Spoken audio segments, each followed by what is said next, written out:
Estimados oyentes, queridos amigos, encendemos las velas. Aquí comienza el candelabro.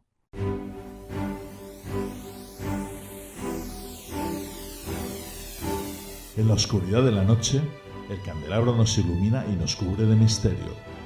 Arqueología imposible, geometría sagrada, simbología, encuentros cercanos a la muerte, esoterismo, ocultismo, misterios de la historia y ciencias de frontera que nos llevarán a otra dimensión.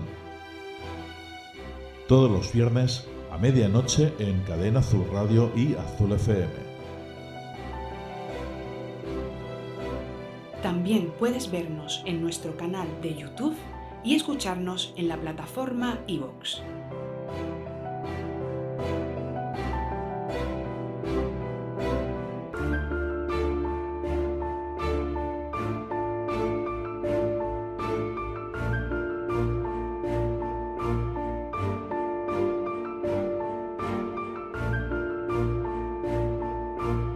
El candelabro. Dirige y presenta Fernando Muyor.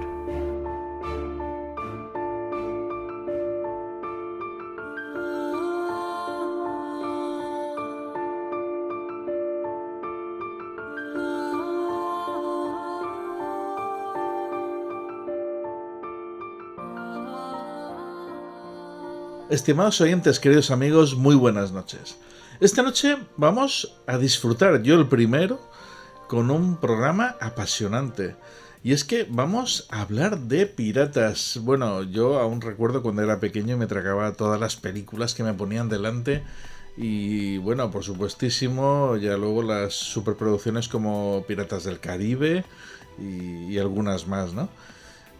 Esta noche vamos a tratar el tema de piratas, pero lo vamos a ver, por supuesto, desde un punto de vista más que riguroso, y es por eso que lo hemos titulado Los auténticos piratas del Caribe. Y es que tiene poco que ver las películas que hemos visto con la auténtica realidad, y para ello tenemos esta noche aquí, como siempre, como es habitual, a expertos que nos van a explicar cómo eran los auténticos piratas, qué es lo que hacían, cuál era su vida y bueno, pues toda su historia, ¿no? En primer lugar vamos a presentar a Javier Martínez Pina. Javier Martínez Pina es profesor de historia, investigador, escritor y autor con Almuzara de Esto no estaba en los libros de historia de la Edad Media y Esto no estaba en los libros de historia de la piratería. Es miembro fundador de Laus Hispaniae, revista de historia de España, y como divulgador ha colaborado con distintos medios como son ABC Historia, 20 Minutos, Espacio en Blanco, La Escóbula de la Brújula, Luces en la Oscuridad y por supuesto aquí esta noche lo tenemos en el candelabro, ni más ni menos. También nos va a acompañar Carlos Jesús Pérez Simancas, guía turístico, es diplomado en turismo por la Universidad de La Laguna, viajero empedernido y un apasionado de los misterios de la historia, la magia y el mar.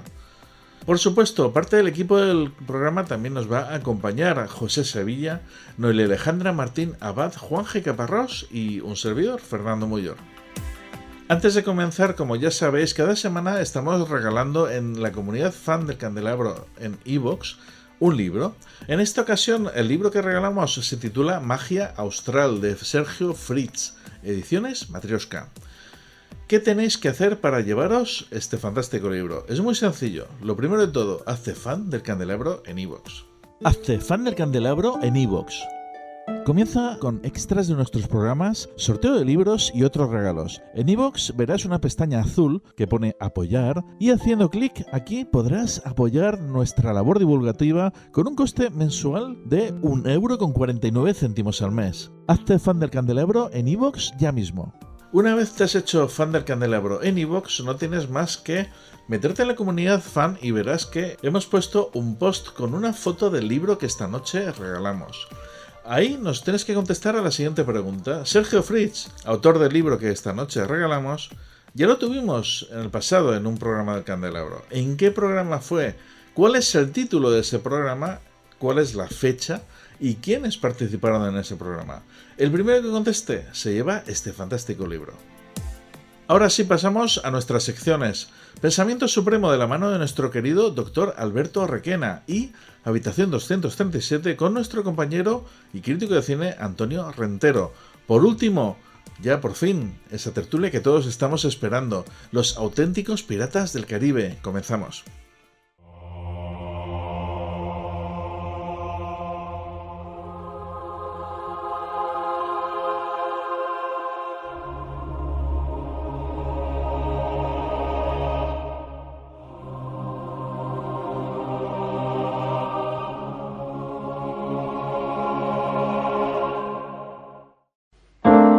Pensamiento Supremo.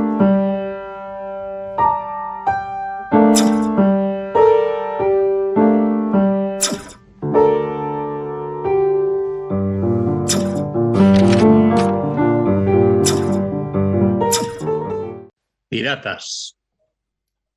La denominación procede del latín pirata y esta a su vez del griego peirates, formada por el verbo peirán, que significa intentar, experimentar, arriesgar, ir a la aventura, y el sufijo tes, que significa ajeno.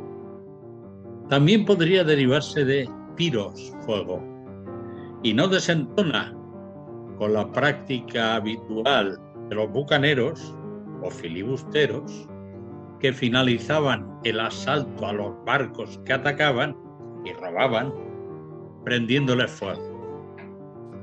Los gobiernos establecidos no andaban ajenos a las prácticas de los piratas. En muchos casos les concedían licencia oficial para ejercer sus acciones de saqueo, mediante las denominadas patentes de corso, que ha recogido de forma perenne la referencia a una conducta libérrima sin sujeción a código alguno de convivencia pacífica. Hoy patente de corso rememora exhibir el derecho a abusar y a engañar impunemente. Curioso es, cuando menos, que los piratas dispusieran de un código que era firmado fijando las normas y los castigos asociados a su incumplimiento, y estos regían las relaciones de convivencia a bordo de un barco. En gran medida era un documento mercantilista que incluía lugar, fecha de la toma del acuerdo, nave de la que se trataba, objetivos a alcanzar, reparto del botín, trato a los piratas heridos en combate y las reglas de obediencia a los mandos. Los códigos eran respetados por la tripulación y se juraban y firmaban ante una botella, usualmente de ron, y una Biblia o un crucifijo. Todo un monumento de contradicciones. Los códigos por incumplimiento eran severos, tanto como la entrega a las autoridades, de las que Jamaica fue usual receptora, o el abandono por faltas menores en una isla con la consabida botella de agua, un arma y unas cuantas municiones y pólvora. En la actualidad no estamos exentos de conductas que apelan a una extraña identidad que exime de responsabilidad de conductas desviadas. Es que yo soy así, o lo que todavía es peor, ampararse en la supuesta actuación generalizada. Todos lo hacen. Son excusas a las que se apela buscando justificación, pero para obrar de una forma que nosotros sabemos de sobra que es mentirosa, engañosa, además de perniciosa, tanto para uno como para la colectividad. Es cuestión de tiempo que la verdad florezca y todo al final se sepa. Los piratas lo aprendieron bien, aun cuando es posible que no a tiempo para librarse de un mal final. Las historias que se han relatado confunden cuando mezclan conductas reprobables con otras aparentemente correspondientes a conductas normales, de buen padre, de buen esposo, o excelente hijo. Son seres desconcertantes en el fondo, poco humanos, al poder sobrellevar contradicciones de tal naturaleza. Los oximorones son usuales en estos relatos. Mafioso que va habitualmente a la iglesia, sicarios que cumplen órdenes y rezan con frecuencia, incluso para cumplir a la perfección mandatos mortales, predicadores de la honradez que simultanean el robo o la violencia, sonrientes comensales o herederos que nunca llegan a poder disfrutar de los legados confiados. Poner a Dios por en medio incluso, al tiempo que se contravienen los más elementales principios, con auténticos estragos, supone una ética tan elástica como que se estira según conviene. Más grave todavía si se trata de personas que han tenido acceso a una formación que se supone les ha aportado conocimientos y configuración moral. Como se ha dicho en otras ocasiones, se trata de un auténtico apagón moral. Los actuales piratas informáticos son solo una versión modernizada de esta clase de marginados sociales que mantienen objetivos de abuso, tampoco exentos de patentes de corso suministradas por desalmados que violentan las reglas de la convivencia, en aras de una desmedida ambición que propician las sociedades liberales y ultraliberales que extreman las pretensiones de los más marginados de la convivencia. No cabe la redención de unas prácticas tan nefastas y perniciosas para la mayoría. Quien no respeta la forma de pensar, de actuar y las creencias del otro, simplemente se margina de los principios y valores propios de una sociedad saludable. No son dignos entonces de quedar incluidos ni mínimamente en el pensamiento supremo.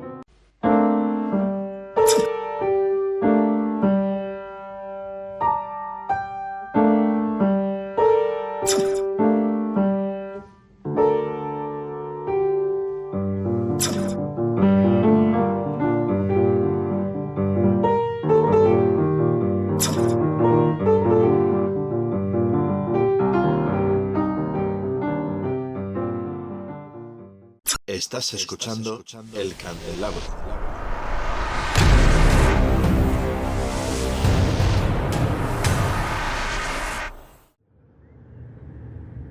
Habitación 237.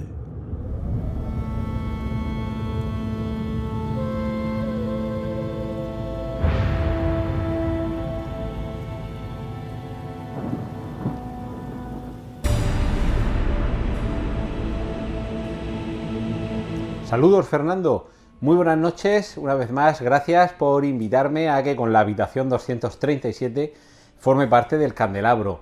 En esta ocasión, Los Piratas del Caribe, un tema magnífico, una saga cinematográfica que muchos no saben que procede.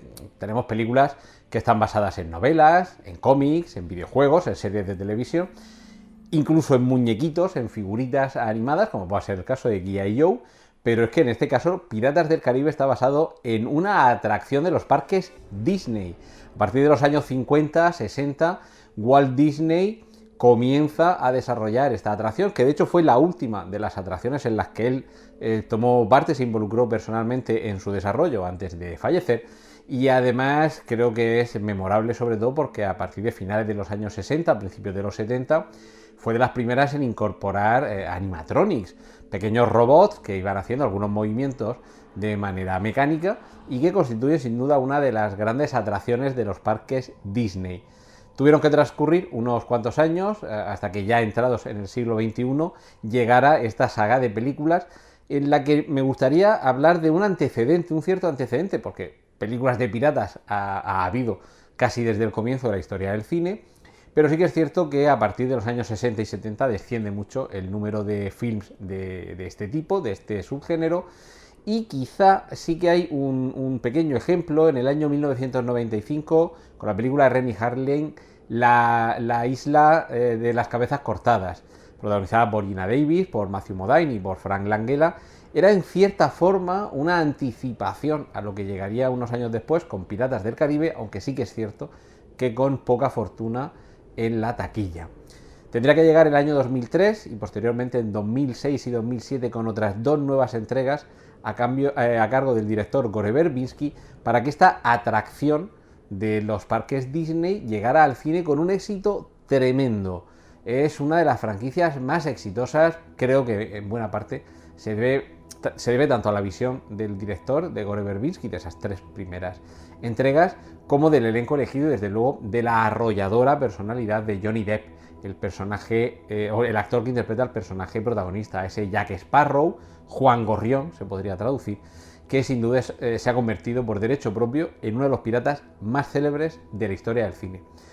Pero junto a la aventura, junto a la diversión, en las diversas entregas de Piratas del Caribe hay distintos elementos que creo que son en algunas ocasiones bastante familiares a los espectadores, a los escuchantes y a los participantes de El Candelabro, porque tenemos maldiciones, tenemos mapas del tesoro.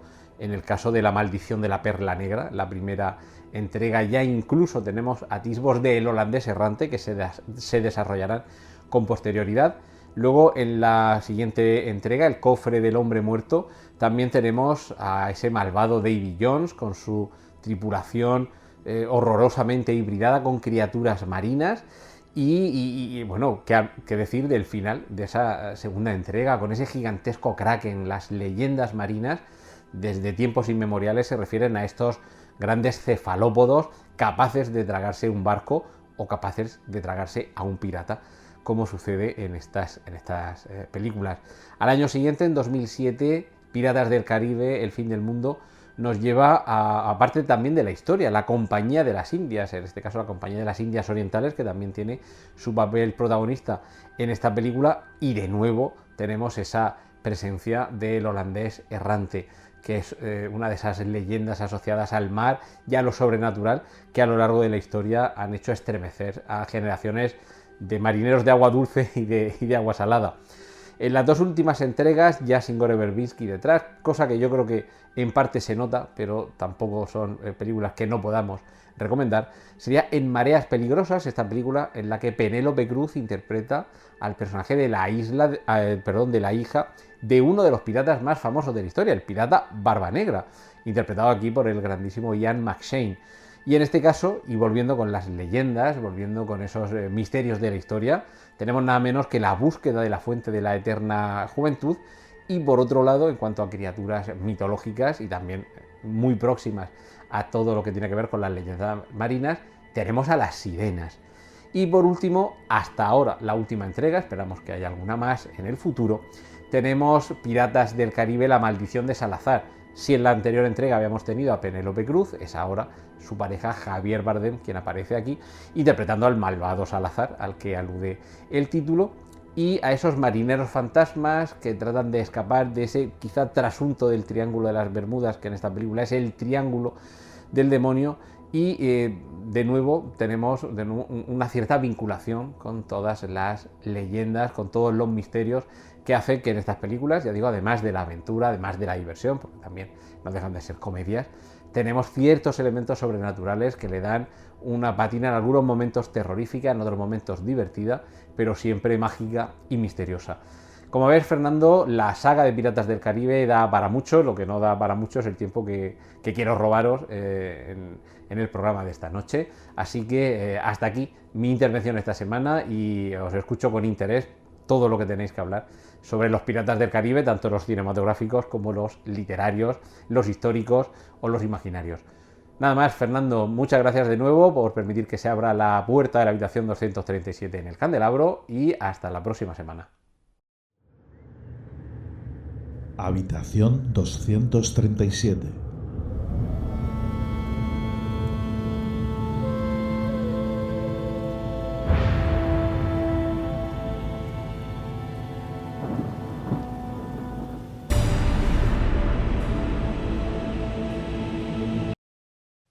Escúchanos en iVoox Originals. Cuando pensamos en piratas, a la mayoría de nosotros nos vienen a la cabeza ese personaje masculino con pelo largo, barba, parches en el ojo y patas de palo. Es la representación que el mundo del cine ha hecho de ellos. Aunque la mayoría de estas características peculiares podrían ser ciertas, la realidad es distinta. Pero sí hay algo que es verídico, y es que en esencia la piratería siempre ha estado unida al saqueo. ¿Desde cuándo existe la piratería?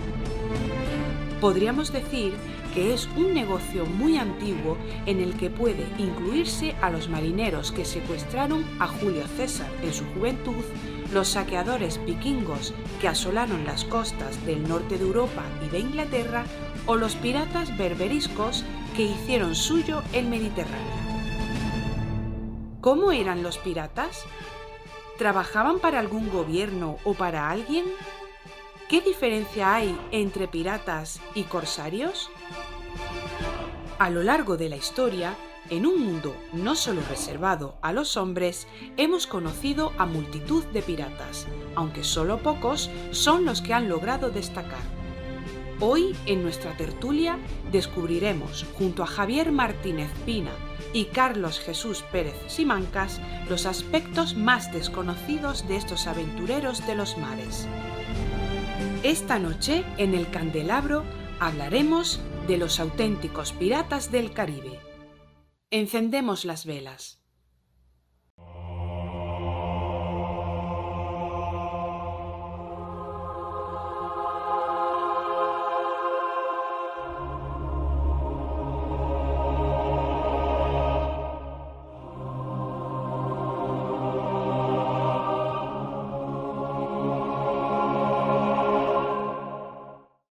Queridos amigos, estimados oyentes, muy buenas noches y bueno, aquí estamos en la tertulia que todos estábamos esperando acerca de un tema, pues la verdad es que sorprendente y fascinante como es el de los piratas.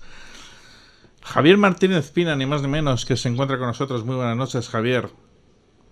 Hola, buenas noches, Fernando. Iremos hablando sobre el mundo de la piratería. Uh-huh. Que poco que ver tiene con lo que nos han transmitido, la verdad. Poco, ¿verdad? Ya me lo imagino. El cine, la literatura o los videojuegos últimamente, ¿no?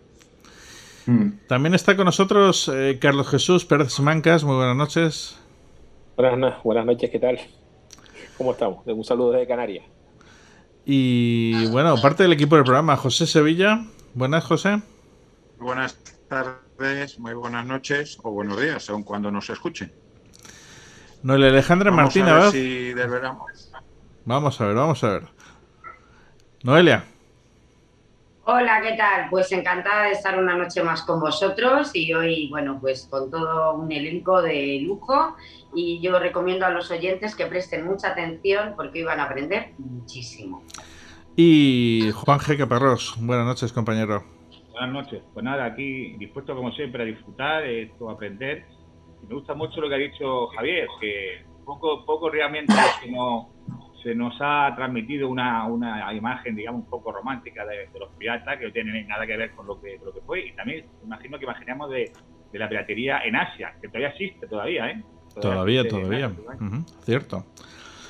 Vamos a hablar lo primero acerca de un libro cuyo autor lo tenemos aquí esta noche, Javier Martínez Pina, titulado Esto no estaba en los libros de historia de la piratería. Un fantástico libro que recomendamos desde aquí, desde el Candelabro, este y los anteriores. Y bueno, Javier, me gustaría, por favor, que nos cuentes un poquito acerca de qué es este libro, de qué va, qué pretendías con él. Mira, este es un libro con el que pretendo, como he comentado anteriormente, ¿no? Tratar de desmitificar un poco la imagen que el cine, que la literatura del siglo XIX, que los últimos años, pues los videojuegos de la Play, como lo dicen incluso mis alumnos, ¿no? Pues han querido transmitir sobre el mundo de la piratería, esa imagen que tenemos del pirata como un héroe de capa y espada, ¿no? La verdad es que cuando empecé a leer las fuentes, especialmente a Schemling, que era un bucanero del siglo XVII, que entre otras cosas había trabajado para el Olonés o para Henry Morgan, ¿no?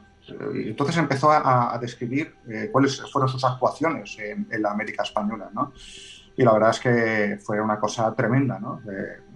La mayor parte de los piratas descubrí que fueron unos personajes que hicieron de la tortura, la violación, el asesinato, sus formas de vida más características, ¿no? Pero, además de eso, sabéis, conocéis la colección de Almuzara, eso no estaba en mi libro yo he hecho el de la Edad Media y el de la piratería. Pues tratamos de contar la historia, pues los aspectos más desconocidos de cada una de las temáticas, ¿no? Las curiosidades, en este caso de la piratería, por supuesto. Bueno, a lo largo del programa las iremos comentando, compaginando pues con lo que quieran decir el resto de compañeros. Pero sí que me gustaría preguntarte, ¿qué capítulo destacarías más del libro? ¿Cuál te gusta más?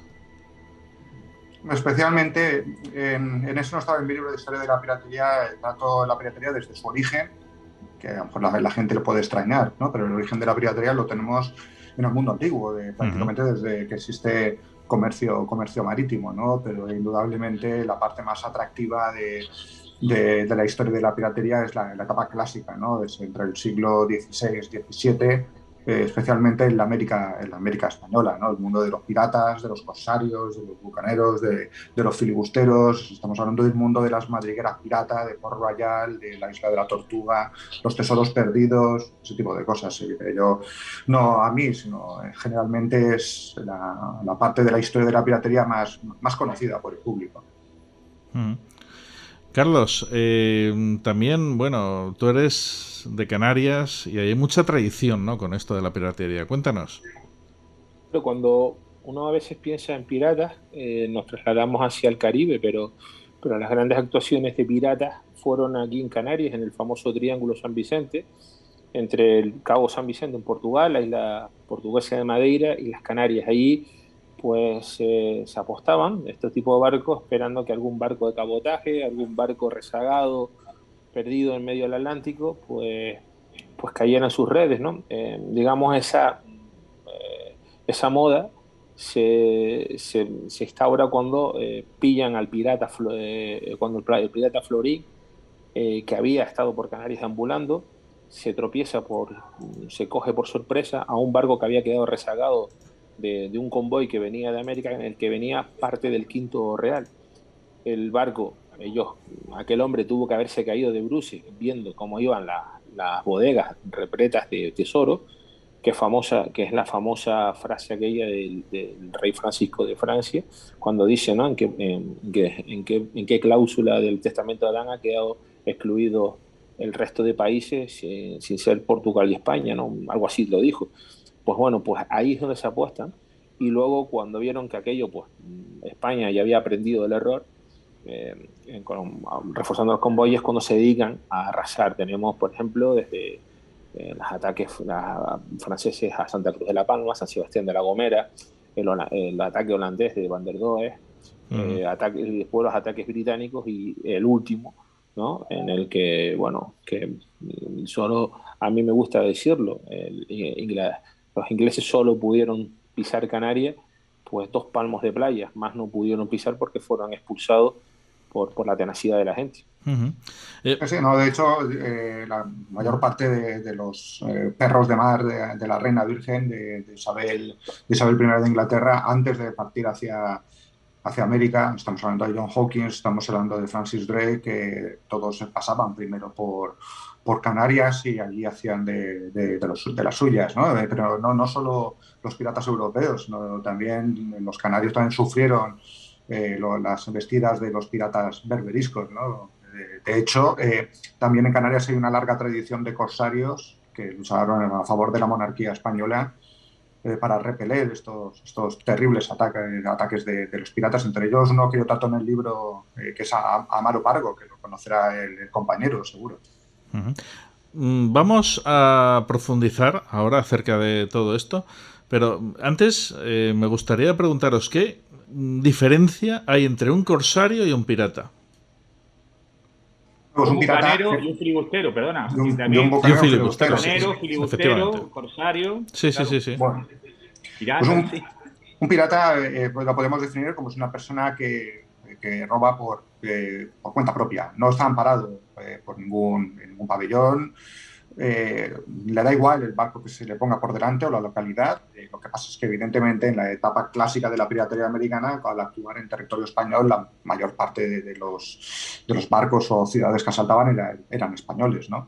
Frente al pirata, tenemos el corsario, que actúa bajo una patente de corso por la que un rey o un estado le ofrece su protección para luchar contra un país enemigo de un reino determinado, ¿no? Bueno, y dentro de los corsarios, los más famosos fueron los que sirvieron a las órdenes de Isabel I de Inglaterra en el siglo XVI, en un momento en el que Inglaterra no podía ni siquiera soñar con la posibilidad de enfrentarse militarmente a España. España era la gran potencia hegemónica. Lo que hizo que Isabel I fue, pues, contar con una serie de perros de mar, como se les llamaba entonces, con la intención de asaltar los barcos de la monarquía hispánica, ¿no? El problema es que muchas veces estos corsarios, como Drake, se saltaban lo estipulado de la patente de corso y actuaban al margen de la ley, incluso atacaban a barcos españoles en periodos de paz, acciones estas que los convertían en piratas, ¿no? De ahí la dificultad a la hora de diferenciar en ciertas ocasiones a un pirata de un corsario, ¿no? Pero en un principio el corsario actúa amparado bajo la autoridad de un reino, sobre todo europeo, ¿no?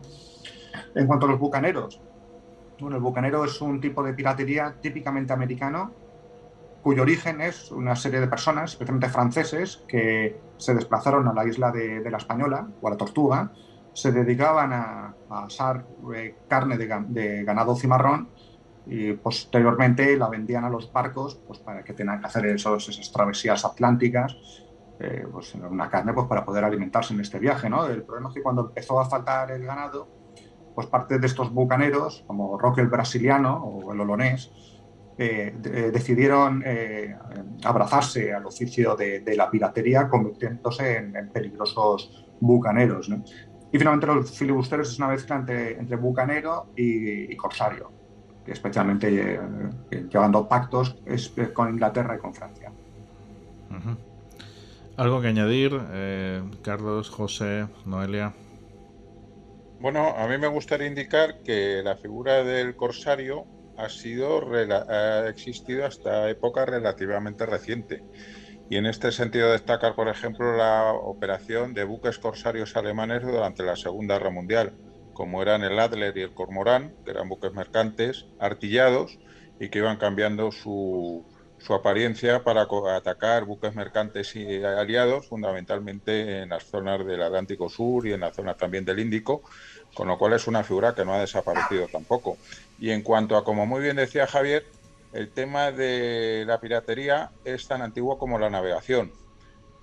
Podemos recordar la famosa historia de Julio César cuando es capturado por los piratas, la campaña de Pompeyo contra los piratas, que libra de piratas el Mediterráneo, o en épocas tan recientes todos los actos de piratería que se están dando en el Cuerno de África y en el Golfo de Guinea actualmente, y que al final acaban no con rescates de tesoros, sino con rescates pagados en algunos despachos de abogados de Londres. Uh-huh.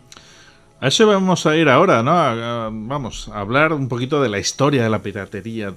¿Cómo comenzó? ¿Cuándo comenzó? ¿Desde cuándo se sabe que existe la piratería?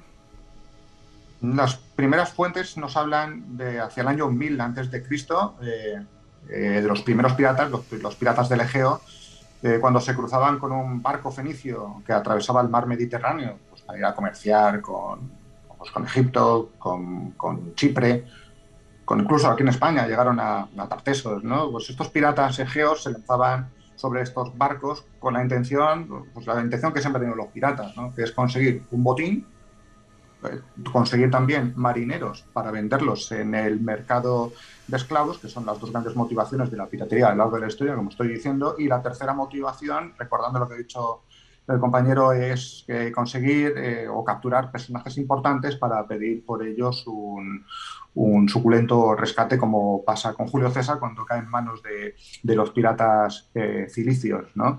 En la piratería, en el mundo griego, está totalmente también representado en la mitología. incluso en la Ilíada, y nos muestra esa doble imagen, ¿no? Que siempre se tiene la piratería como algo totalmente poco honorable, pero también como una forma de vivir aventuras y de conseguir riquezas.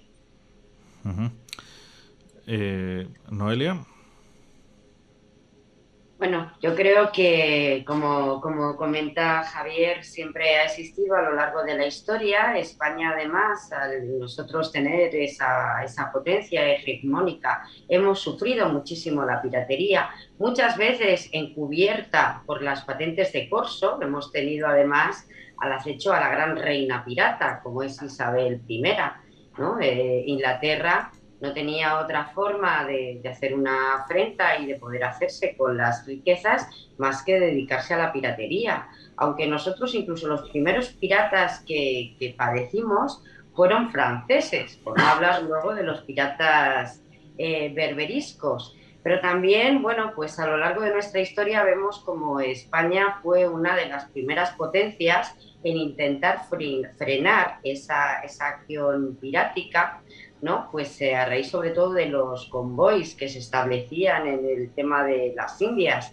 con Pedro Menéndez de Avilés. Fuimos los primeros que fuimos más hábiles en intentar combatir la piratería poniendo naves que guardaban y custodiaban precisamente esos galeones venidos de tan lejos, de esa economía globalizada que ya temían a los galeones españoles, ¿no?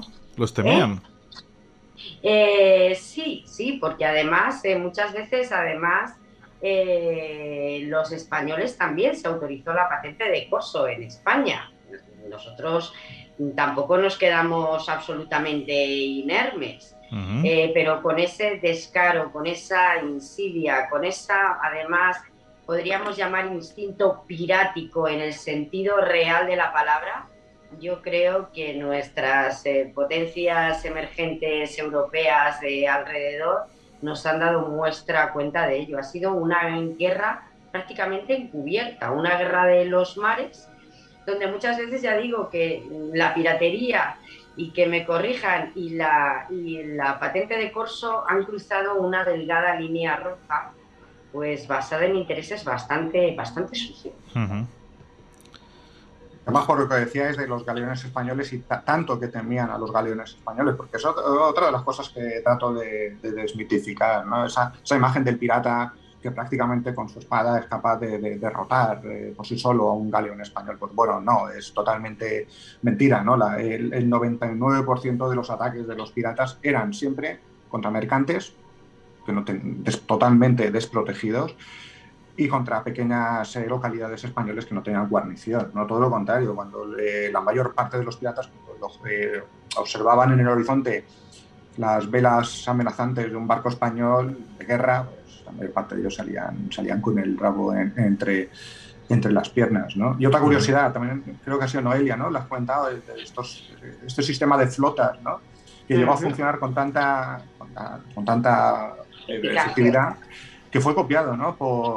por los países aliados durante la Segunda Guerra Mundial para protegerse de los ataques de los submarinos alemanes, tanto en la Primera como en la Segunda Guerra Mundial. Sí, es otra de las cosas que ya trato de mostrar en el libro, ¿no? Esa idea que tenemos de que un barco español prácticamente estaba perdido si le atacaba un pirata, no es así, no es verdad. Carlos Jesús, había levantado la mano. Hay un clip en YouTube de la serie Black Sail, en la que se ve perfectamente cómo dos barcos piratas atacan a un galeón español. O sea, simplemente hay que verlo para ver algo que es fidedigno a la realidad. Como bien decía Javier Martínez, en los barcos iba lo mejorcito del ejército, no iba un tío casado a lazo que le daban allí, pues lo ponían allí a navegar, no, era gente muy preparada y sobre todo conocedores de su oficio. Los piratas, es verdad, atacaban un barco de cabotaje, algún pueblo muy perdido, pero nunca se iban a enfrentar al ejército ni a la flota de Indias, porque sabían que iba saliendo. Cuando caen, en las 3 veces que caen contra la verdadera flota la flota, con verdaderas flotas nacionales. A mí esto me estaba recordando un caso de cuando Hawking, el que era pariente y socio de uno de los mayores bluffs de la historia, como es Sir Francis Drake. Drake, cuando llega, pues bueno, Drake se dedica a atacar diferentes puntos de Canarias, pero bueno, mientras a la reina le vendía que estaba atacando villas riquísimas, atacaba, por ejemplo, mi pueblo, que era Playa de Santiago, que era una aldea de 4 chozas, y lo único que le hice fue quitarle el grano al conde de La Gomera, que el conde montó en cólera con Hawking, porque tenían Hawking con el conde tenían un tratado pues mucho más ventajoso, que era la venta de esclavos, y que fue cuando expulsa Hawking de Canarias a Francis Drake. No se dedicaban a atacar los franceses. Y luego, con algo que había dicho José Sevilla antes, también le pide a los compañeros y a José y a Javier Martínez que para uno de sus libros que busque la historia del Warburg, que es un buque que corsarios alemanes apresan por fuera de Montevideo, por fuera en la Ría de la Plata. Ha sido una estratagema que el barco saliera y lo apresan y lo traen aquí hasta Tenerife, donde, bueno, pues aquí pues estaban los alemanes, bueno, pues hubo un conflicto diplomático con España y decidieron hundir el buque, y el buque está, pues, ¿dónde está? Justo ahora enfrente de la playa de las Teresitas, está el Warburg, que fue pues robado por corsarios alemanes por fuera del Mar de la Plata. Interesante. José. Sí, a mí me gustaría, iba a citar el corto de la serie Black Sails, Velas Negras, donde efectivamente se ve el intento de ataque de 2 buques contra un buque español. Hay que tener en cuenta que, como bien ha dicho Javier, el sistema de flotas funcionó también hasta tal punto que creo recordar que solamente cayeron 2 flotas a lo largo de 300 años en manos enemigas, y no se trató de acciones de piratas, sino de una flota anglo-holandesa, creo incluso recordar, y otra británica, de la misma forma que la Marina Española también se hizo con varias flotas inglesas, siendo la más importante durante la Guerra de Secesión Americana. Pero los piratas, efectivamente, al menos en esta época, en los siglos dorados, un buque pirata no podía enfrentarse contra un buque de línea y menos contra un sistema de flotas. De hecho, efectivamente, lo que hacían fundamentalmente era el ataque a buques mercantes pequeños que viajaban solo, balleneros, buques de cabotaje, etcétera. Y en este sentido hay que destacar que, según los archivos españoles, no llegan ni al 1,5% los buques de la Marina Española que fueron capturados por el tema de los piratas, pese a que todo el Hollywood de los años 50 con Errol Flynn y compañía nos parecen haber querido convencer. ¿Cómo era un pirata? O sea, ¿cuál era su vida? ¿Cómo era su carácter? ¿El día a día también? ¿Qué hacía? ¿Cómo era la vida de un pirata?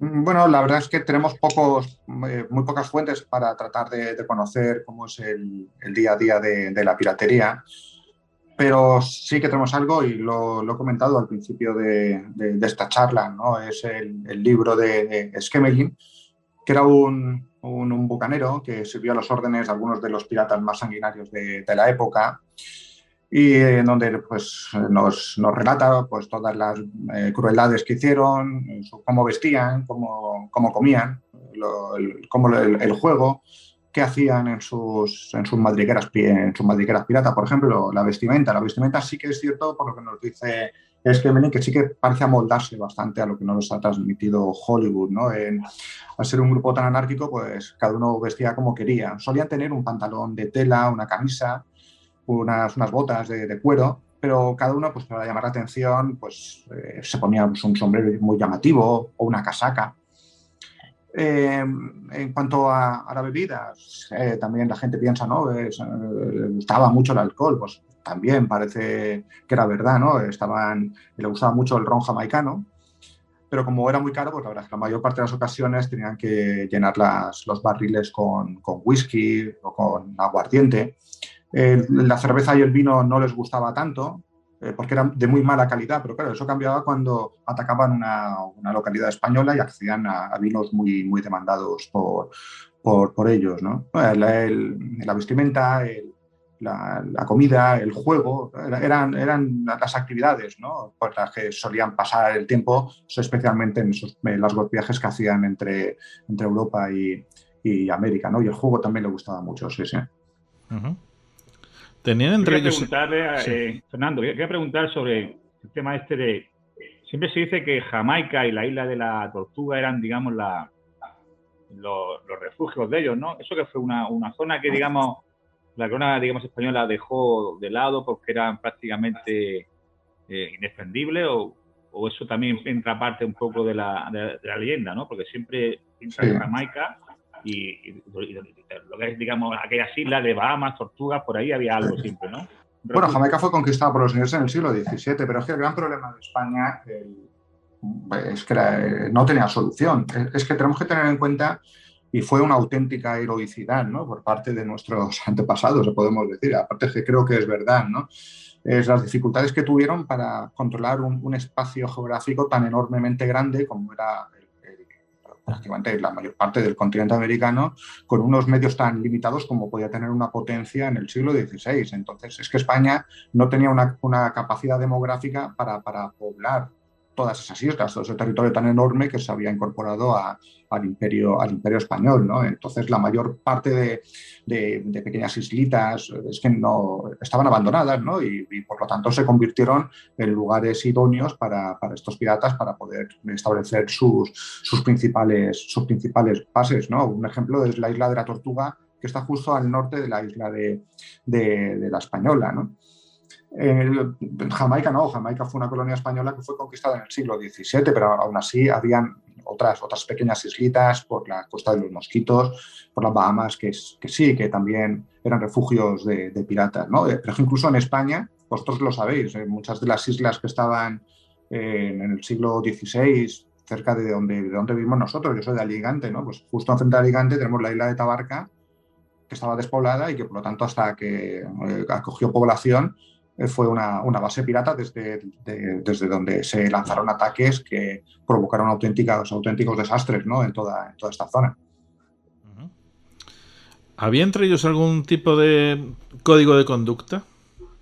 ¿Alguna norma? Sí, claro. Sí. Ellos tenían, antes de salir, hacia la ley de a bordo, donde se especificaba todo, los lugares por donde iban a navegar, se especificaban los sueldos que tenían que pagar a los distintos oficios, que sea el carpintero, que sea el cocinero, se especificaba también cómo se iba a repartir el botín y bueno, eran leyes de a bordo en donde también se especificaba el poder absoluto que iba a asumir el pirata en el barco, ¿no? Porque eso es otra cosa, ¿no? Cuando leemos esos libros románticos sobre la piratería, incluso se hace una especie de defensa de lo que viene a ser la libertad de los piratas. Incluso se les relaciona con un espíritu democrático, pero nada más lejos de la realidad.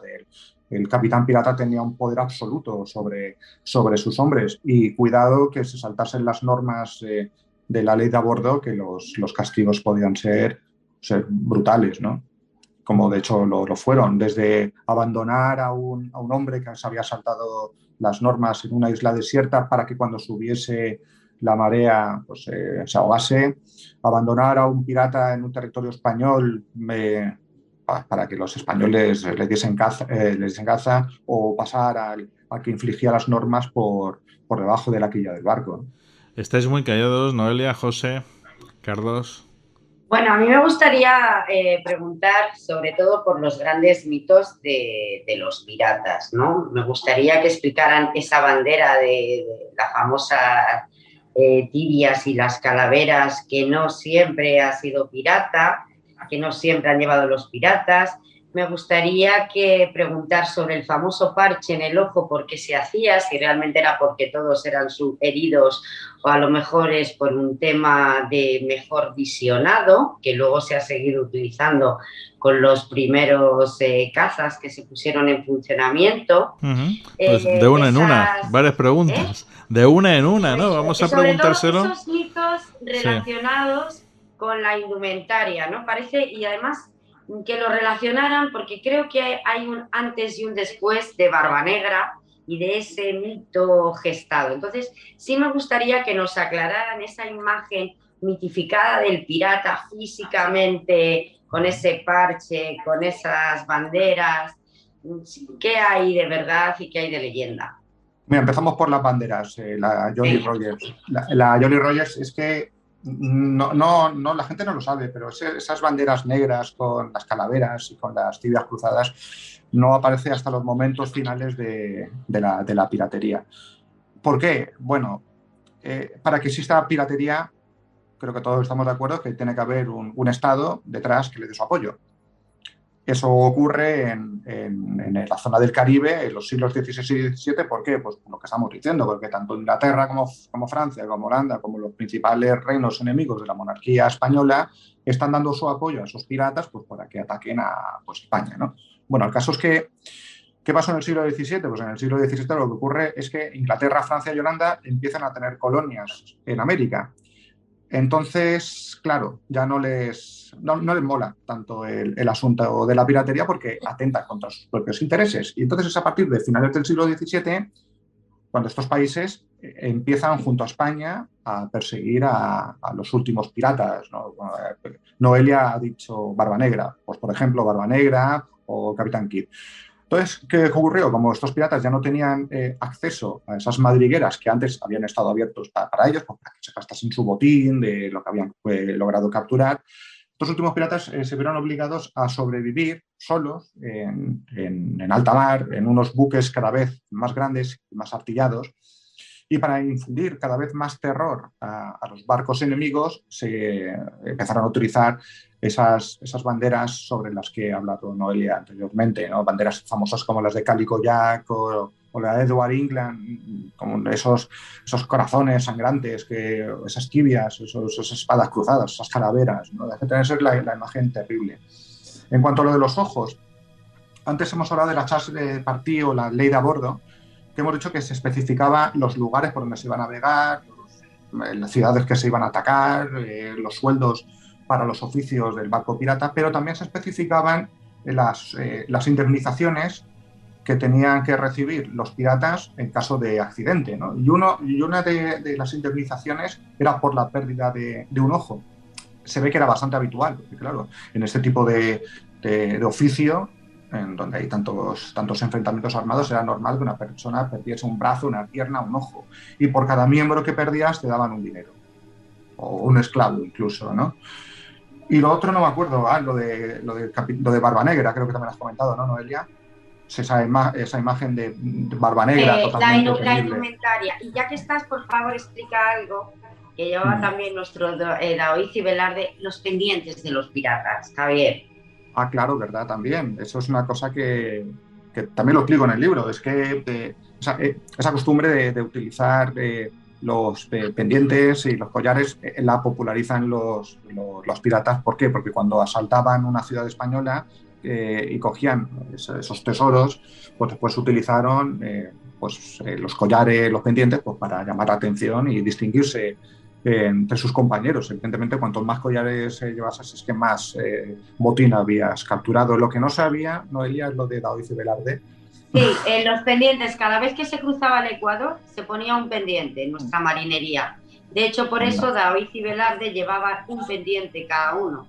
O sea, incluso creo que era Daoiz que llevaba dos. Sí, porque cada pasaban, vez que se cruzaba el Ecuador, sí. se ponían un pendiente. Incluso a veces eran de metales muy distinguidos, por si acaso ese marino en tierra era ahogado, para que le hicieran un entierro lo suficientemente glamuroso y honrarle, y él pagaba que le quitaran el pendiente. Por eso solía ser muchas veces de metales preciosos. Ah, qué curioso. Lo que no sabía que Daoiz y Velarde... Eso lo utilizaban nuestros marinos. Sí, pero yo creo que lo que no sé era si era el izquierdo cuando se pasaba el Cabo de Buena Esperanza y el derecho el Cabo de Hornos, creo recordar, o al revés. Exacto. Creo que era así, ¿eh? Carlos. Interesante. Los raqueros o raqueiros, ¿qué son? Pues los raqueros eran tan antiguos, volvemos a lo mismo como la navegación. Los raqueros eran fundamentalmente en zonas de costas complicadas, como podía ser en el caso español, en la Costa de la Muerte o en la costa irlandesa, gente que hacía hogueras para engañar a los barcos de tal manera que pensaban que estaban más cerca de los faros o más cerca de los lugares seguros, en zonas de fundamentalmente con mal tiempo. Y entonces lo que hacían era que los barcos se estrellasen contra la costa y procedían a saquearlo y normalmente a matar a todos los náufragos. En este sentido, por ejemplo, la mayor parte o una gran parte de los muertos que tiene la felicísima Armada o la Armada Invencible como nombre general, son producidos por cuando llegan los náufragos a tierra, que son saqueados por los irlandeses de la costa, que los roban, los desnudan, etcétera, y los asesinan, y es el caso más típico de raqueros. Pero es que raqueros han existido, por ejemplo, en España, en Galicia, a comienzos del siglo XX, hubo varios casos de raqueros en algunos pueblos de la Costa de la Muerte, que tienen poca cosa, o incluso víctimas en Cuba, como fueron, parece ser, algunos de los supervivientes del Valvanera fueron también asesinados por raqueros, con lo cual es una actividad profundamente vinculada a la piratería, pero es una piratería entre comillas de secán. El raquero no se embarca normalmente, sino lo que busca es producir un naufragio para saquear el barco encallado y saquear a los posibles náufragos y aprovecharse de ellos. Vuelvo a decir, es igual de antiguo. Y en el caso español se ha dado hasta comienzos del siglo XX en algunas zonas de la Costa de la Muerte. Javier, has llamado a los vikingos como piratas también en tu libro, ¿no? Hombre, claro, si es que ponte en Galicia, estabais hablando antes de una de las principales actuaciones que tuvieron los vikingos fue en el norte. De hecho, yo estuve este verano no recuerdo, Catoira, creo que se llamaba el pueblo, ahí en donde hay una procesión. Catoira es donde la romería vikinga, ¿verdad? Exacto, ¿verdad? Sí. Bueno, pues los vikingos, los demonios del norte, como les llamaban, estaban totalmente obsesionados, así sale en las sagas escandinavas, ¿no? Con la captura del famoso Jacob's Land, pues, en la ciudad de Santiago de Compostela, ¿no? Y sabemos que estuvieron durante prácticamente 200 años, no pararon de intentarlo, ¿no? De tratar de conquistar la ciudad de Santiago de Compostela. Gente acostumbrada pues, a atacar esos monasterios de Inglaterra, de Francia, donde vivían unos extraños personajes, unos hombres que vivían solos, sin ningún tipo de protección y acompañados de grandes tesoros, ¿no? Estamos hablando de los monasterios. Bueno, pues a partir del siglo IX llegan a España, asolan toda la zona cantábrica, llegan a Galicia. Pero llegan también, incluso al Mediterráneo, a la costa mediterránea de España. Sí, ¿no? Sevilla fue también devastada. Incluso a Murcia. O sea, y Murcia también. Murcia, sí. Igual en Murcia, sí. Exactamente, ¿no? Bueno, llegaron pues también hasta Italia y todo, ¿no? Me ha sorprendido porque, claro, no son los típicos vikingos a los que estamos acostumbrados, ¿no? Sí, pero eran acciones totalmente piráticas, ¿no? Y bueno, y después de ver el tema de los vikingos, pues el siguiente tema que trato es el de la pirata berberisca, que también tuvo lo suyo, especialmente en nuestra zona, en la zona de Alicante, de Valencia, de Murcia, recaron de sangre los campos, los pequeños pueblos de litorales, tanto que esta zona en parte se despobló durante el siglo XV y XVI por la presencia de piratas berberiscos. De hecho, Javier, cerca de Alicante, en la torre, se llama la torre porque había unas torres vigías allí, también había otra en Mazarrón, otras en Almería, que estaban, digamos, anunciando a la gente que llegaban piratas, llegaban en este caso berberiscos, y que se entraban incluso dentro para, digamos, sobre todo coger niños, coger esclavos y llevarlos. O sea, que todavía existen restos de esa defensa, entre comillas, para, digamos, anunciar a la gente. Bueno, en la torre es muy evidente. O sea, queda, digamos, la torre, ¿no? Sí, mucho.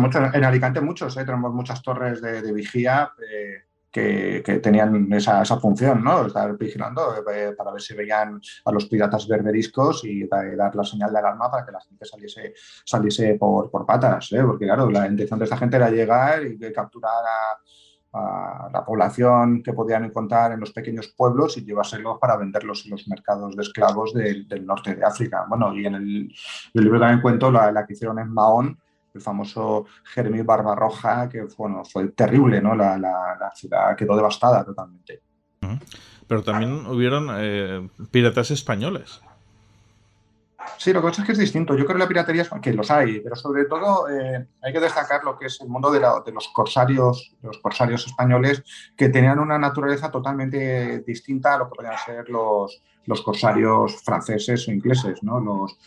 Los corsarios españoles, que creas que no, como Amaro Pargo, ¿no? Que que hemos hablado antes, pues tenían la función de defender la legalidad y proteger a los barcos españoles que fuesen atacados por piratas. Incluso en el siglo XVIII hubo una auténtica guerra de corsarios en el Nuevo Mundo, entre corsarios españoles y corsarios holandeses, franceses e ingleses, ¿no? Y una de estas guerras de corsarios al final influyó notablemente en el estallido de la guerra del asiento entre España e Inglaterra, en donde brillaron con luz propia pues algunos de nuestros militares más famosos de la historia, ¿no? Como Blas de Lezo, del que ahora se está hablando tanto. La famosa oreja de Jenkins. Yo creo que sí que ha habido piratas españoles, sobre todo en el siglo XIX hubo uno muy importante, sanguinario, pero porque estuvo con los portugueses, que es Benito de Soto. Benito de Soto se inmiscuyó todavía en ese tráfico de personas que tenían los portugueses y creó una fama de piratería española horrorosa. Pero realmente yo creo que la piratería española no ha sido como tal basada en el ataque, ha sido una política defensiva bajo el atrezo de la patente de corso, porque no quedaba otro remedio más que intentar protegerse, porque hasta Carlos I fue de los primeros que mandó a ahorcar un pirata francés. Dijo, esto no se puede consentir de ninguna forma, y según creció el imperio, pues el ataque era brutal. Heredín Barbarroja, Dragut, incluso la propia Orden de Malta, dedicada al corso, el asedio de Malta, la centella final, fue precisamente un ataque de piratería o de corso contra el Mediterráneo de las naves berberiscas que no hacían más que fastidiarnos, ¿no? Y en ese sentido, pues el sultán ya pues se provocaron cantidad de conflictos, que también es eso, el corso y la piratería ha servido muchas veces de polvorín para los grandes conflictos bélicos navales de la historia. Han sido muchas veces el detonante, ha sido esa guerra de alcantarillas, esa guerra encubierta, donde España creo que su política simplemente ha sido de protección. Totalmente de acuerdo. José, Carlos. Sí, yo quería, postear algo, ¿sabes? Sí, agregar un par de cositas a lo que se había comentado. Con el tema de la piratería berberisca en Canarias fue tremendamente arrasadora.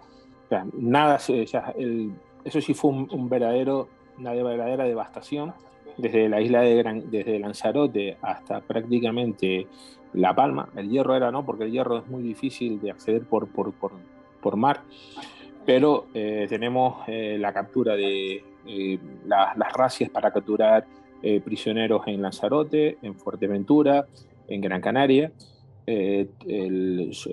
Tarek y Solimán, dos corsarios berberiscos, arrasan San Sebastián de la Gomera, la queman, es el segundo gran incendio, porque también la Gomera sufrió un ataque pirata de Capdeville, inmerso en las guerras de las religiones francesas. Los hugonotes, en un momento para devolver el golpe o el apoyo de España a los católicos franceses, lanzan una expedición al Atlántico, van tocando puntos. En La Coruña son rechazados, Cádiz son rechazados, pero en La Gomera entra a sangre y fuego, y eso el conde de La Gomera escribe una carta a Felipe II pidiéndole pues que eso no podría ser, que habían entrado como San Pedro por su casa, no tenían ningún tipo de fortificaciones, y lo que hace Felipe II es dar una orden expeditiva, que es lanzar hacia Canarias pues la flota de Álvaro de Bazán, que estuvo por primera vez en La Gomera en 1580.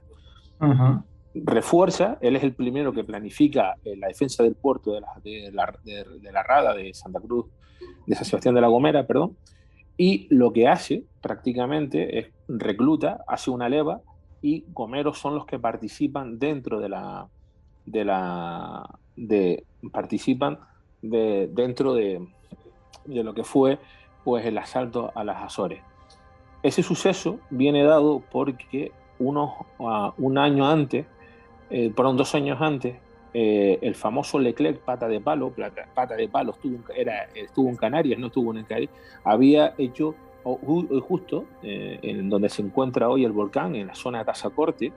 Esa era la zona de acceso a la isla de La Palma, por ahí desembarcó Alonso de Lugo en la conquista. Bueno, pues se habían enterado los piratas en el Atlántico de que un gran tesoro se dirigía a Canarias y ellos enfilaron proa hacia ahí. Con él iba otro pirata, otro que tal cual bailaba, otro verdadero criminal, que era Jack de Sores.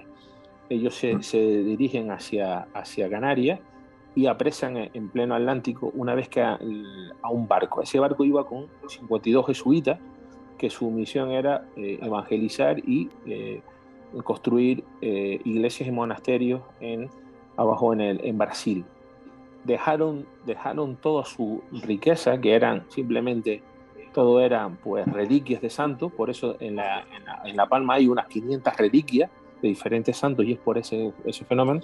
Y es cuando matan, de hecho los mártires de Tazacorte se encuentran entre La Gomera y La Palma, porque ahí fueron arrojando piratas para que creyeran dónde estaba el oro y la plata, y dejaron a uno solo, que fue el que desembarcaron en San Sebastián de La Gomera. La respuesta que tuvo España ante eso fue que cuando Álvaro Bazán vence a Astorci en Flandes, a todos los mercenarios y corsarios franceses que estaban allí, pues los ahorcó, porque muchos de ellos habían participado en eso. Bueno, y aunque no fuera, pero dio un mensaje de que Francia no fue un problema en el mar para España hasta dentro de 100 y pico de años después. O sea, aquel golpe fue devastador para Francia. Sí, creo que fue Álvaro de Bazán, mandó a ahorcar a los corsarios, creo que fue después de la batalla de la Isla Tercera, ¿no? Ahí en las Azores, sí, para dar un golpe de autoridad. Y bueno, realmente Álvaro de Bazán le recordamos por su participación en Lepanto, personaje fundamental, pues llevando la reserva de la flota cristiana. Isla Tercera, pero también es que su actuación en contra de los corsarios, la zona de Canarias, del Estrecho, fue magistral, ¿no? Porque limpió de piratas la zona durante muchísimo tiempo, ¿no? Álvaro de Bazán, que se considera como el mejor soldado de la historia de España, invencido. Bueno, claro, de Leclerc se cuenta que cuando se entera, bajando a Canarias, que Álvaro de Bazán patrullaba las islas, pues le dio como una indisposición, vamos a decirlo así, y lo más cerca que se puso de Canarias fue en la Normandía. O sea, ni se acercó, porque sabía que Álvaro de Bazán primero iba a ser muy expeditivo y que no iba a haber cuartel contra ellos. Es verdad, es lo que hemos dicho antes, es que si es que los piratas, la mayor parte de las ocasiones, cuando suponían que podían encontrarse ante una flota española, la verdad es que ponían tierra de por medio, ¿no? O mar de por medio en este caso. Por ejemplo, Francis Drake alcanzó fama con sus ataques, sus depredaciones en la zona del Pacífico. ¿Pero cuándo? Bueno, pues cuando en aquel momento pues nadie imaginaba en España que el Pacífico iba a recibir ataques de piratas ingleses o corsarios ingleses. No tuvo ningún tipo de dificultad. En cambio, cuando terminó sus rapiñas en la zona del Pacífico, le llegaron rumores de que habían barcos españoles de guerra patrullando en el estrecho, o en las inmediaciones del estrecho de Magallanes. ¿Cuál fue su decisión? Bueno, pues para no enfrentarse a una flota española, puso rumbo hacia el oeste, ¿no? Por eso completó su viaje alrededor de la Tierra, ¿no? Él no partió con la intención de dar la vuelta al globo. Tomó esa decisión para no enfrentarse a un barco de guerra español. Así es. De hecho, Lope de Vega lo deja muy claro en La Dragontea, cuando se ríe bastante de Francis Drake. Y también volviendo a Felipe II, Felipe II no solo se encuentra con el gran terrible problema pirático en las costas cercanas, sino se encuentra, por ejemplo, en islas como Margarita, que tiene que mandar allí totalmente refuerzos, y además tiene que permitir que se encarcele y se esclavice a los caribes, que eran conocidos como, con actos vandálicos y piráticos muy parecidos también a los de Drake. Realmente yo creo que el siglo XVI fue un siglo emergente en piratería. Volviendo a la época del descubrimiento de América, fue también ahí un cambio, ¿no? Para todo el tema de piratería. Sí, sí, bueno, es como lo que conocemos como la edad dorada de la piratería. Es la época en la que la piratería ha tenido más repercusiones desde el punto de vista político, social, económico, especialmente en zona de territorio español. Hay varias etapas, ¿no? La primera etapa, antes lo habéis dicho uno de vosotros, predominaron los ataques de los primeros piratas franceses, ¿no? Entre ellos Juan Florín, que capturó unos barcos que venían de América y cargado con buena parte de lo que era el tesoro de los aztecas. En una segunda fase sería, pues eso, la etapa de los perros de mar, de los corsarios de la Reina Virgen, de Francis Drake, de Walter Raleigh. No, de John Hawkins, quiero decir, perdón. Pues la tercera etapa sería la etapa dorada, ¿no? de los piratas, la etapa de los filibusteros, de los bucaneros, de los famosos Henry Morgan, de Roque el Brasiliano. Y finalmente, finales del siglo XVII, comienzos del siglo XVIII, la etapa final, esa etapa final, como os he comentado antes, en las que todos los reinos europeos que ya no defienden o no amparan el mundo de la piratería, empiezan a perseguir a los últimos piratas hasta que estos son borrados del mapa y hechos desaparecer. Como bien se ha dicho al comienzo, sigue habiendo piratería, ¿no? Sí, ahora mismo hay 3 zonas de piratería activas importantes, 4 zonas, perdón. Una primera, que es la que tenemos en el Cuerno de África, donde está la Operación Atalanta, encabezada por la OTAN, para la protección fundamentalmente del paso de los grandes mercantes. Actualmente está empezando a haber otra zona muy importante de piratería en el Golfo de Guinea. Tenemos también una piratería a menor escala, pero que realiza bastantes ataques, de los cuales en muchos casos no se tiene noticia, que es en la zona de las Bahamas y las Bermudas, que afecta fundamentalmente a yates y buques de recreo. Y luego tenemos una zona que lleva habiendo piratas desde hace prácticamente unos 400 años y no se ha conseguido acabar con ellos, que es en el mar de la China Meridional y en varios estrechos de la zona de Filipinas. ¿Cómo se combate en la actualidad la piratería? Pues en la zona de Filipinas y en todas estas islas es francamente imposible, porque el Estado no tiene capacidad de perseguirlos ante la cantidad de sitios que hay. Y lo que se suele hacer es que los buques navegan convoyados. Se organizan convoyes, navegan a toda máquina, con las luces dadas, las puertas y las pasarelas aseguradas con alambre de espino, y en muchos casos van incluso con marineros armados. Esos son los focos actuales de la gran piratería que existe. Y luego podríamos hablar de otro tipo de piratería, pero ya se trataría de otra cuestión, que es el tema del tráfico de drogas, para lo cual en ocasiones también, que en esta zona del Caribe se secuestran embarcaciones, se mata a los ocupantes y se utilizan las embarcaciones para el narcotráfico. Pero en lo que respecta a España, ahora mismo las zonas más problemáticas que tenemos son para el tráfico mercante y el tráfico pesquero. La zona del Golfo de Guinea, donde está planteándose la aplicación de una política por parte de la OTAN equivalente a la Operación Atalanta, y sobre todo la zona del Cuerno de África. No creo equivocarme en ninguna de las zonas activas, salvo mejor criterio de Javier o de Carlos Jesús. No, aparte no es un tema que yo he tratado, la piratería actual. El periodo que yo trato va hasta el siglo XIX y sí, bueno, lo que has comentado del Cuerno de África es el caso más famoso, pero volvemos a ver eso que hemos comentado antes, ¿no? Que este tipo de acciones solo se sustentan si se tiene el apoyo de un Estado determinado, ¿no? En el momento que lo pierdes, esa actividad desaparece.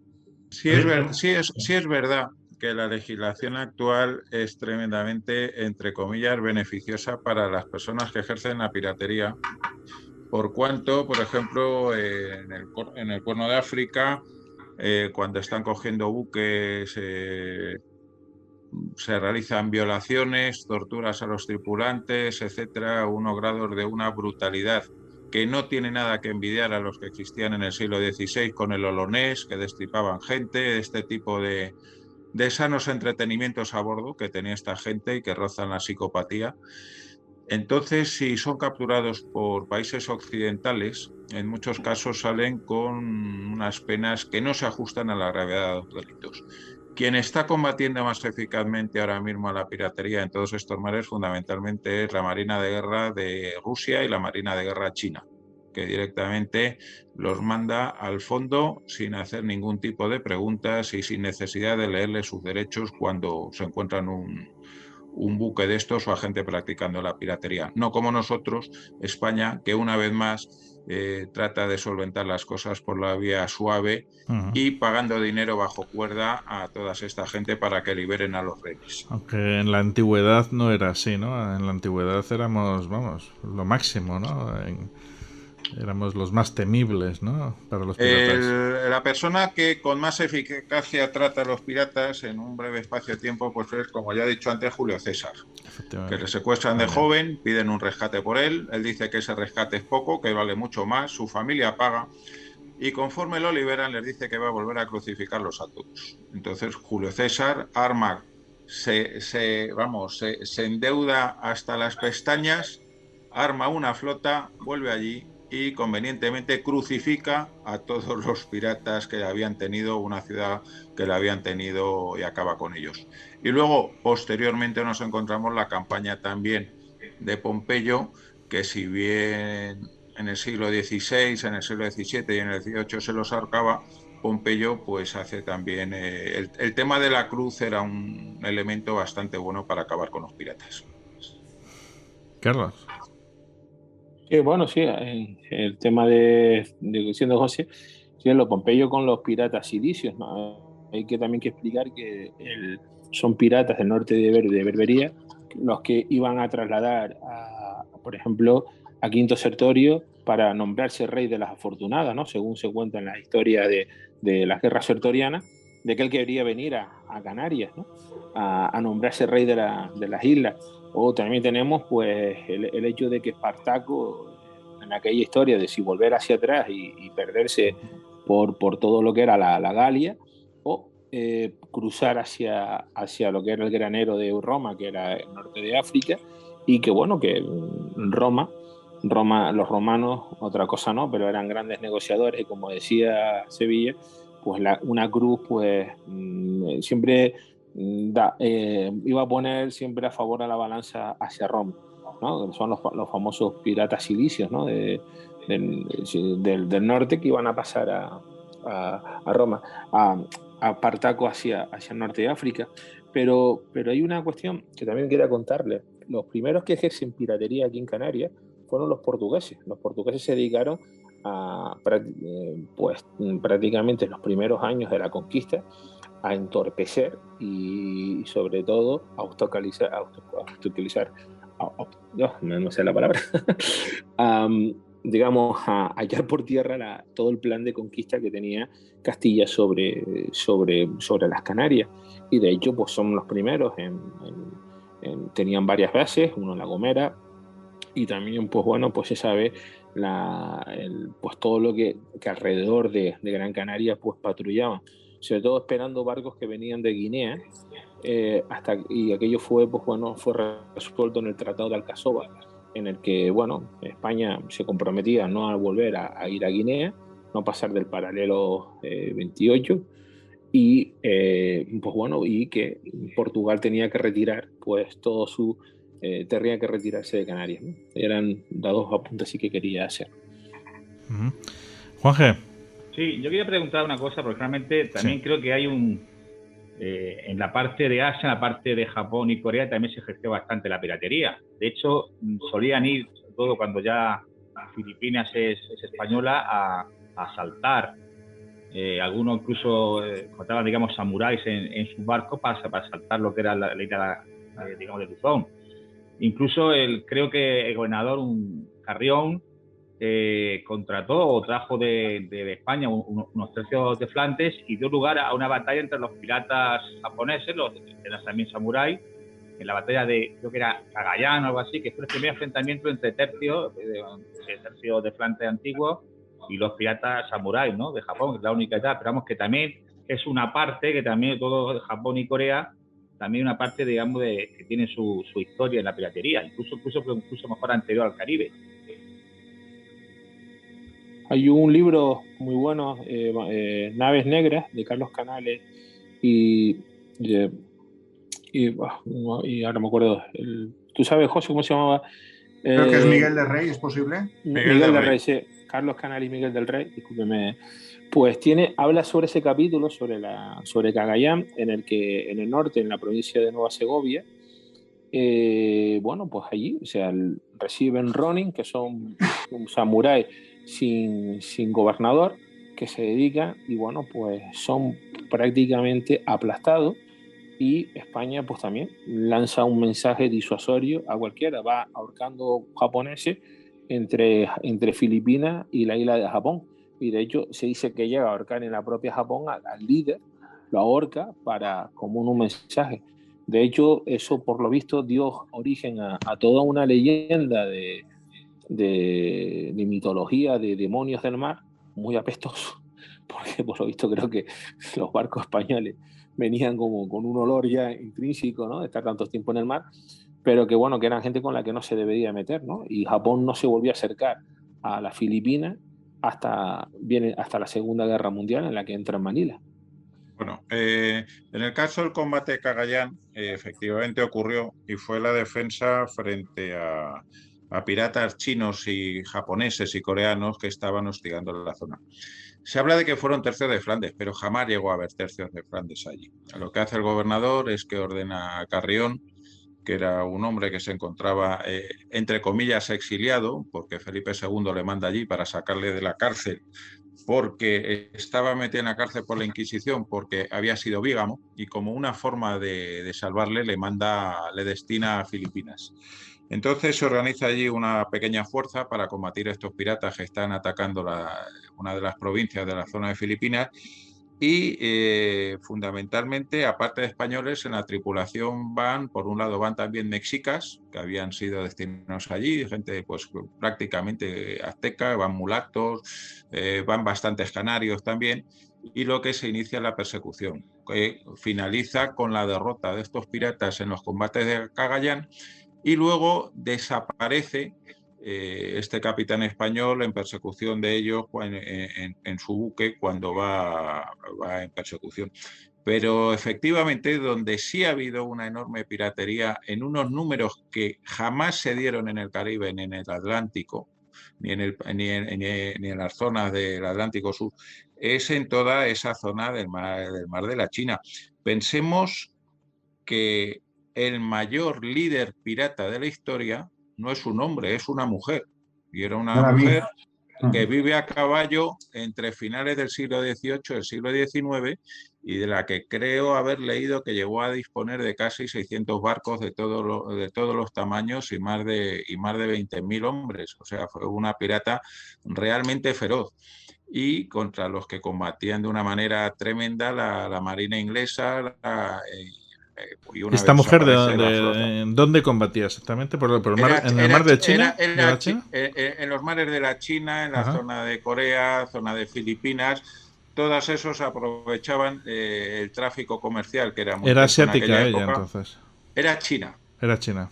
Era una mujer a mí me gustaría preguntar, ya que soy la única fémina, especialmente por Xinxin, por Annie Bone, por Mary Rich, por Charlotte. ¿Realmente la mujer existió en la piratería? Hubo mujeres piratas, como estás diciendo, Noelia, y creo que el caso más famoso son los de Annie Bonny y Mary Red. Bonny y Mary son fantásticos. Haznos un esfuerzo, por favor. Nada, dos mujeres pues que en un mundo de hombres pues quisieron también lanzarse a la aventura del mar abierto, de las que se dice que, bueno, que para que los tripulantes de los barcos no las reconociesen, pues que iban vestidas de hombre, que luchaban de una forma muy, muy valiente, y también de las que se dice que tuvieron una aventura amorosa con otro pirata famoso que se llamaba Calico Jack, de los momentos finales de la piratería, y bueno, de las que lograron sobrevivir.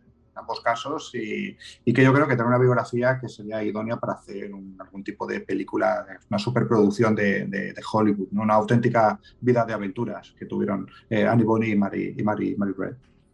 De hecho, Annie Bonny, cuando va a visitar ya a Koya, que al final le acaban matando, dice algo así como una frase lapidaria como la Aisha de Boabdil. No le dice, vas a morir como un perro porque no supiste luchar como un valiente. Algo así, como un hombre. Algo así, sí, es muy curioso. Sí, no fue muy generosa al final de su vida con el pobre Calico ya, porque la verdad es que le esperaba la horca al pobre hombre y no fue muy duro con él, con este hombre, sí. Y bueno, yo una cosa que también quería apuntar, lo habéis dicho antes, habéis comentado el holonés, ¿no? De lo violento que era. Bueno, pues sí, la verdad es que era un hombre que popularizó una costumbre en el Caribe, y es que cada vez que asaltaba una pequeña localidad española, preguntaba a todos sus vecinos, preguntaba entre comillas, ¿no? por el lugar en donde debían de estar escondidos esos tesoros por los que los piratas estaban todos obsesionados, y en la mayor parte de las ocasiones es que no existía ningún tesoro, ¿no? Bueno, pues lo que hacía el hombre con los vecinos era descuartizar directamente a los españoles, a los vecinos españoles, para asustar al resto de hombres y mujeres del pueblo y que les dijesen dónde estaban escondidos sus joyas, ¿no? Y de él se dijo una vez que llegó a abrir en canal a un hombre, le sacó el corazón y lo mordió delante del resto de los españoles. Bueno, otro que popularizó este tipo de torturas contra los españoles, en su afán por encontrar tesoros perdidos, fue Henry Morgan, ¿no? Del que se dice que en una ocasión, creo que fue atacando Maracaibo, cogió a un tabernero portugués y fijaros lo que le hizo, ¿no? Que primero le aplicó la tortura de cuerdas, por la que le rompió las 4 extremidades. Después le colgó de unas cuerdas de 2 pulgares de las manos y de los pies, y le puso una piedra de 200 kilos en el estómago para que no pudiese respirar. Todo eso mientras le morían a palos, ¿no? Y finalmente, pues cuando ya estaba medio moribundo, le ponían paja seca en la cara para pegarle fuego, y cuando ya estaba agonizando, pues le pegaban un lanzazo, ¿no? Pues imaginaros vosotros la violencia tan desatada que aplicaron estos piratas sobre sus víctimas, ¿no? Y incluso cuando capturaron un barco, había muchas ocasiones en las que cuando un pirata necesitaba hombres para nutrir sus barcos, ¿no? La opción era clara: o te apuntas al mundo de la piratería, o ya sabes cuál va a ser tu destino, ¿no? Va a ser directamente la muerte. Ya que estamos hablando de nombres de la piratería, vamos, por mi parte, Henry Morgan y Barba Negra, ni más ni menos. Háblanos, por favor, de estas dos grandes figuras. Pues Henry Morgan es un caso bastante hiriente por la terrible violencia que aplicó sobre los españoles, pero aparte lo hizo con el beneplácito de la monarquía inglesa, ¿no? Este hombre sí que logró protagonizar ataques contra grandes ciudades españolas en el Nuevo Mundo, porque contó con el apoyo de la reina. Y además, después de llevar a cabo sus acciones depredatorias, la verdad es que fue convertido en un héroe, e incluso marchó a Port Royal como gobernador o como ayudante del gobernador en un principio, para que os hagáis una idea. O sea, que no fue castigado por sus acciones violentas, sino que fue ennoblecido por ello, ¿no? Además, cuando era un hombre muy hipócrita, porque cuando recibió las órdenes de Inglaterra, lo hemos dicho anteriormente, cuando Inglaterra empieza a tener colonias en el Nuevo Mundo, Henry Morgan, que ya estaba en Port Royal, en Jamaica, como representante del Reino de Inglaterra, se dedicó a perseguir con mano de hierro a todos los que habían sido sus antiguos compañeros de fechorías, ¿no? Y a la mayor parte de ellos se los cargó sin ningún tipo de complicaciones, ¿no? En cambio, Barba Negra es uno de los piratas de los momentos finales, de finales del siglo XVII. De él se cuenta que era un bicharraco de 2 metros, un tío totalmente cachas, era un tío muy robusto. un sucio, dicen que no se cambiaba la ropa y que la tenía manchada de sangre de todas las víctimas que se había cargado, y de que también se dice que tenía una barba muy, muy poblada que le cubría todo el pecho, ¿no? Y que para asustar aún más, teniendo en cuenta la presencia que debía de tener, se hacía encender unas velitas tanto en la barba como en el sombrero para asustar, ¿no? a todos los tripulantes de los barcos que tuviesen la mala suerte de cruzarse en su camino.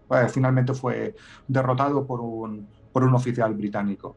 Además se dice, aunque parece ser que no es verdad, a lo mejor José lo sabe, que pudo haber tenido un enfrentamiento directo con un corsario canario que era Amaro Pargo. Sí.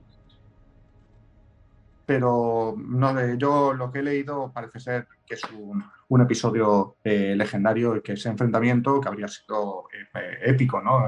en la historia de la piratería entre Barba Negra y Amaro Pargo, que nunca se produjo. Uh-huh. Que por cierto, con Amaro Pargo también se habla de la existencia de un antiguo tesoro perdido de los piratas. Eso te iba a comentar yo ahora mismo. El tema de los tesoros y del mapa del tesoro famoso. ¿Esto existió realmente, los mapas de los tesoros? Con la Especialmente se popularizó también esta creencia a partir de finales del siglo XVII, porque es que ten en cuenta que la mayor parte de los botines que capturaban los piratas, ¿dónde se los gastaban?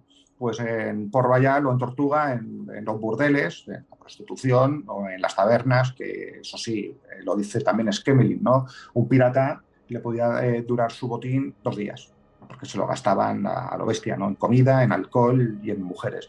¿Qué pasó? Pues que en los momentos finales de la piratería, cuando no tenían ningún sitio en donde gastarse su dinero, muchos de estos piratas bien pudieron enterrar parte de sus tesorillos pues, en islas desiertas, en las Galápagos, en algunas islas también cercanas a Norteamérica, como le pasó con el Capitán Kidd, del que se dice que sigue existiendo un gran tesoro, ¿no?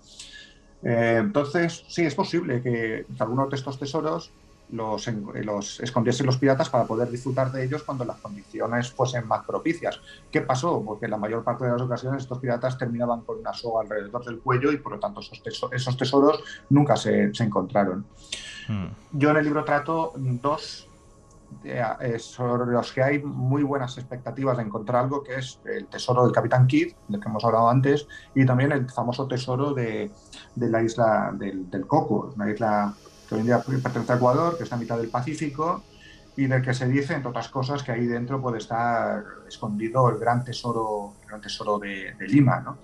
Y que fue una isla que es verdad que fue muy visitada por los piratas durante muchísimo tiempo, porque era uno de los pocos lugares en el Pacífico que tenían los piratas para abastecerse de agua y también de comida, ¿no?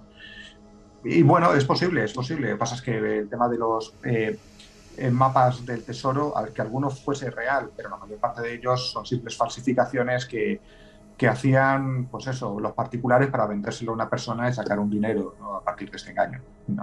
Auténticos timos. Carlos. Sí, quería puntualizar, si quiere, luego podemos meternos en materia con Amaro Pargo, y también si habría tiempo y me permiten, pues hablarles de un pirata que quizás es muy desconocido, pero este fue un pirata que se pasó al enemigo, Ali Romero, que llegó a ser general de galera para los turcos. Pero bueno, sobre el tema del tesoro, aquí en Canarias existe, bueno, aparte de Amaro Pargo, la casa de Mallado, una casa que se encuentra ahora prácticamente en ruina, es porque fue desmantelada piedra a piedra para buscar un famoso tesoro de Amaro Pargo. Justo cerca hay una iglesia que se llama la Iglesia del Mallado, que si alguien viene por Canarias o si nos están escuchando desde Canarias, pues se encuentra en el municipio del Rosario, además tiene una vista preciosa sobre el Valle de Güímar, y bueno, pues todo lo que está dentro está pagado por Amaro Pargo, incluso un retrato de él junto con 2 místicos canarios que son María de León y Delgado, la Servita de Dios, que su cuerpo incorrupto se encuentra en la laguna y cuyo sarcófago él le paga. Luego, si quieres, podemos hablar sobre eso. Y Fray de Juan de Jesús. Y bueno, hay varias leyendas de tesoros en Lanzarote. Tenemos una cueva del tesoro, en Fuerteventura tenemos otra cueva del tesoro, en La Gomera tenemos una historia de un tesoro, y yo recuerdo de pequeño la primera historia de piratas que me lo cuenta un señor llamado Mastro Ángel, que se pasó toda su jubilación, pues iba con una cabra, la cabra le daba leche, él tomaba gofio, que es un producto de aquí, una harina tostada de Canarias, y bueno, y él buscaba ese famoso tesoro porque había escuchado en Cuba, en su momento en Santiago de Cuba, él trabajando con 16 años, historias de que en La Gomera, en el sur, se había, pues un pirata había robado a un cargamento y lo había enterrado allí. Bueno, pues hay un montón de leyendas, pero aparte de eso, pues bueno, si la historia de Amaro Pargo, porque creo que es impresionante, y de hecho cuando hago rutas, he hecho rutas, suelo hacer todas las semanas algunas rutas dentro de la Laguna Casco, pues prácticamente las últimas son monotemáticas, porque la gente te pide a Amaro Pargo, ¿no? Ha tenido una trascendencia fuera de nuestras islas, y que eso es bueno, porque bueno, aunque yo suelo decir que Amaro Pargo era el Pablo Escobar de la época, ¿no? Uh-huh. De Amaro Pargo me gustaría, recordando lo que ha dicho Noelia, creo haber leído que en su tumba además hay una calavera con 2 tibias cruzando el ojo, lo cual ya, eso sí es prueba de y orgullo de la profesión. Juanje. Creo que Javier tiene que irse, Fernando. Dime. Javier, que tiene que marcharse, creo. Ah, Javier. Sí, bueno, yo nada, me despido porque tengo unas cosillas pendientes. Sí, muchísimas gracias por en fin, nada, estar con nosotros esta noche. Ha sido un placer y un lujo. No, es mío, el lujo es mío. El placer también, pero está muy entretenido la charla y nada, a ver lo que ha dicho antes Fernando, a ver si lo repetimos con el tema de la Edad Media, que también hay un millón de cosas para hablar. Por supuesto, en un próximo programa muy cercano, pues volveremos a juntarnos y a disfrutar, ¿no? Porque yo creo que esta noche hemos disfrutado todos mucho. Y bien, Javier, sí. Pues te lo agradecemos. Yo he aprendido mucho también de vosotros, de ciertas anécdotas que yo no conocía. Muchas gracias. Muchísimas gracias, Javier. Hasta pronto. Nada, a vosotros, venga. Hasta luego. Bueno, pues mientras nosotros también vamos a continuar y ya pues la verdad es que son ya los últimos minutos de este programa y bueno, Juanje, ¿tenías algo que decir? Sí, yo quisiera que, no sé si se conoce cómo realmente se reclutaban a las tripulaciones de los barcos piratas, porque en Inglaterra, en Portsmouth, contaban en las tabernas, no sé si era para cosas, digamos, turística o no, que solían echarte, los que reclutaban, eran gente que echaban como una moneda en tu copa, y cuando tú bebías era como que afirmabas que te ibas, ¿no? Por eso luego que pusieron una especie de cristal en el fondo, para que tú vieras al beber que habían metido la moneda y no bebías, porque si bebías eras como que asentías que era como firmado un contrato, ¿no? Te daban un golpe en la cabeza y amanecías ya en alta mar, ¿no? Yo creo que era así, ¿no? Si poder, digamos, confirmar que era una práctica, porque realmente es un misterio de cómo se reclutaban a la tripulación los barcos piratas, ¿no? Bueno, las tripulaciones había desde gente voluntaria, normalmente gente que había venido a mala fortuna, delincuentes comunes. También había, como se ha dicho, gente, el equivalente a levas, y de hecho en Estados Unidos creo recordar que hay un sitio donde se conservan los restos de una taberna, donde cuando estabas bebiendo te daban un golpe, caías por una especie de rampa hasta los sótanos del edificio y de allí te vendían a las tripulaciones, tanto para piratas como para balleneros, y luego efectivamente también había gente a la que no le quedaba más remedio. Normalmente las tripulaciones, la esperanza de vida era, como podéis imaginaros, bastante limitadas, y las posibilidades de regresar a tu patria en un barco pirata pirata eran francamente escasas, porque era un delito penado con la pena de horca prácticamente en todos los países occidentales. Cosa distinta era formar parte de una tripulación corsaria, en cuyo caso no tenías ningún tipo de problema. Exactamente, sobre todo la reclutación en el tema corsario versus delgada línea roja, piratería, eran empresas privadas mercantiles.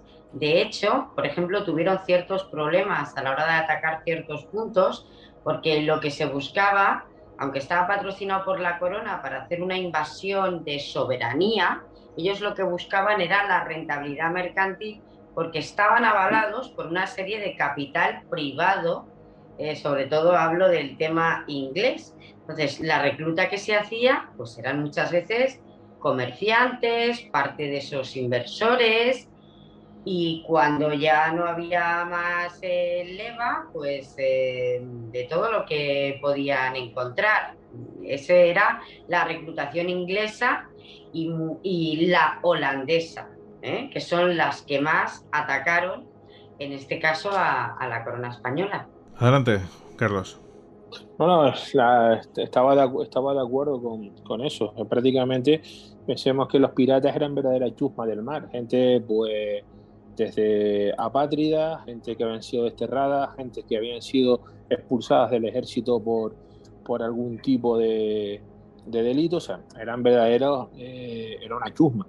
Lo que muy bien decía José Villa, los corsarios ya eran otra cosa, eran ya personas que sí, que se dedicaban al mundo del mar, al mundo mercantil, pero fueron los primeros, los británicos, a través de John Hawkins, quien fue el que hizo, el que modernizó la flota británica, que tantos quebraderos de cabeza no iba a dar, ¿no?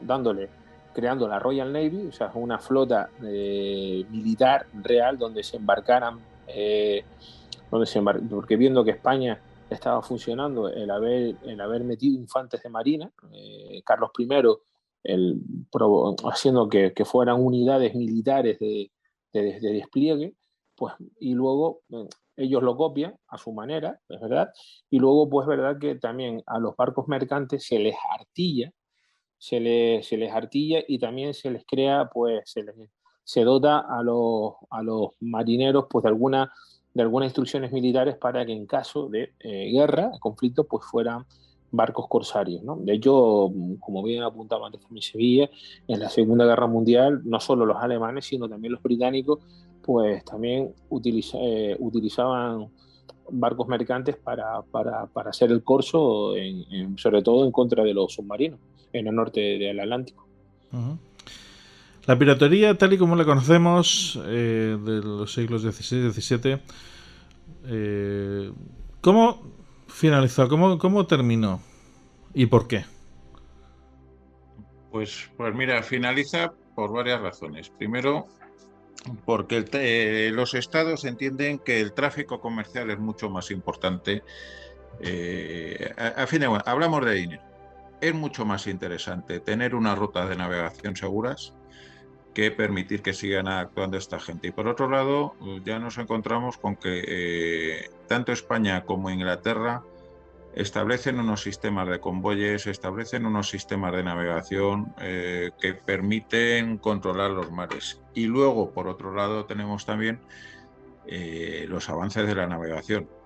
Cuando ya empieza a introducirse los buques de vapor, que tienen otro tipo de capacidades mercantes, y los buques de guerra empiezan a ser buques que ya se encuentran protegidos con acero, buques blindados, como era, por ejemplo, el primer buque blindado que da la vuelta al mundo, que es la fragata Numancia.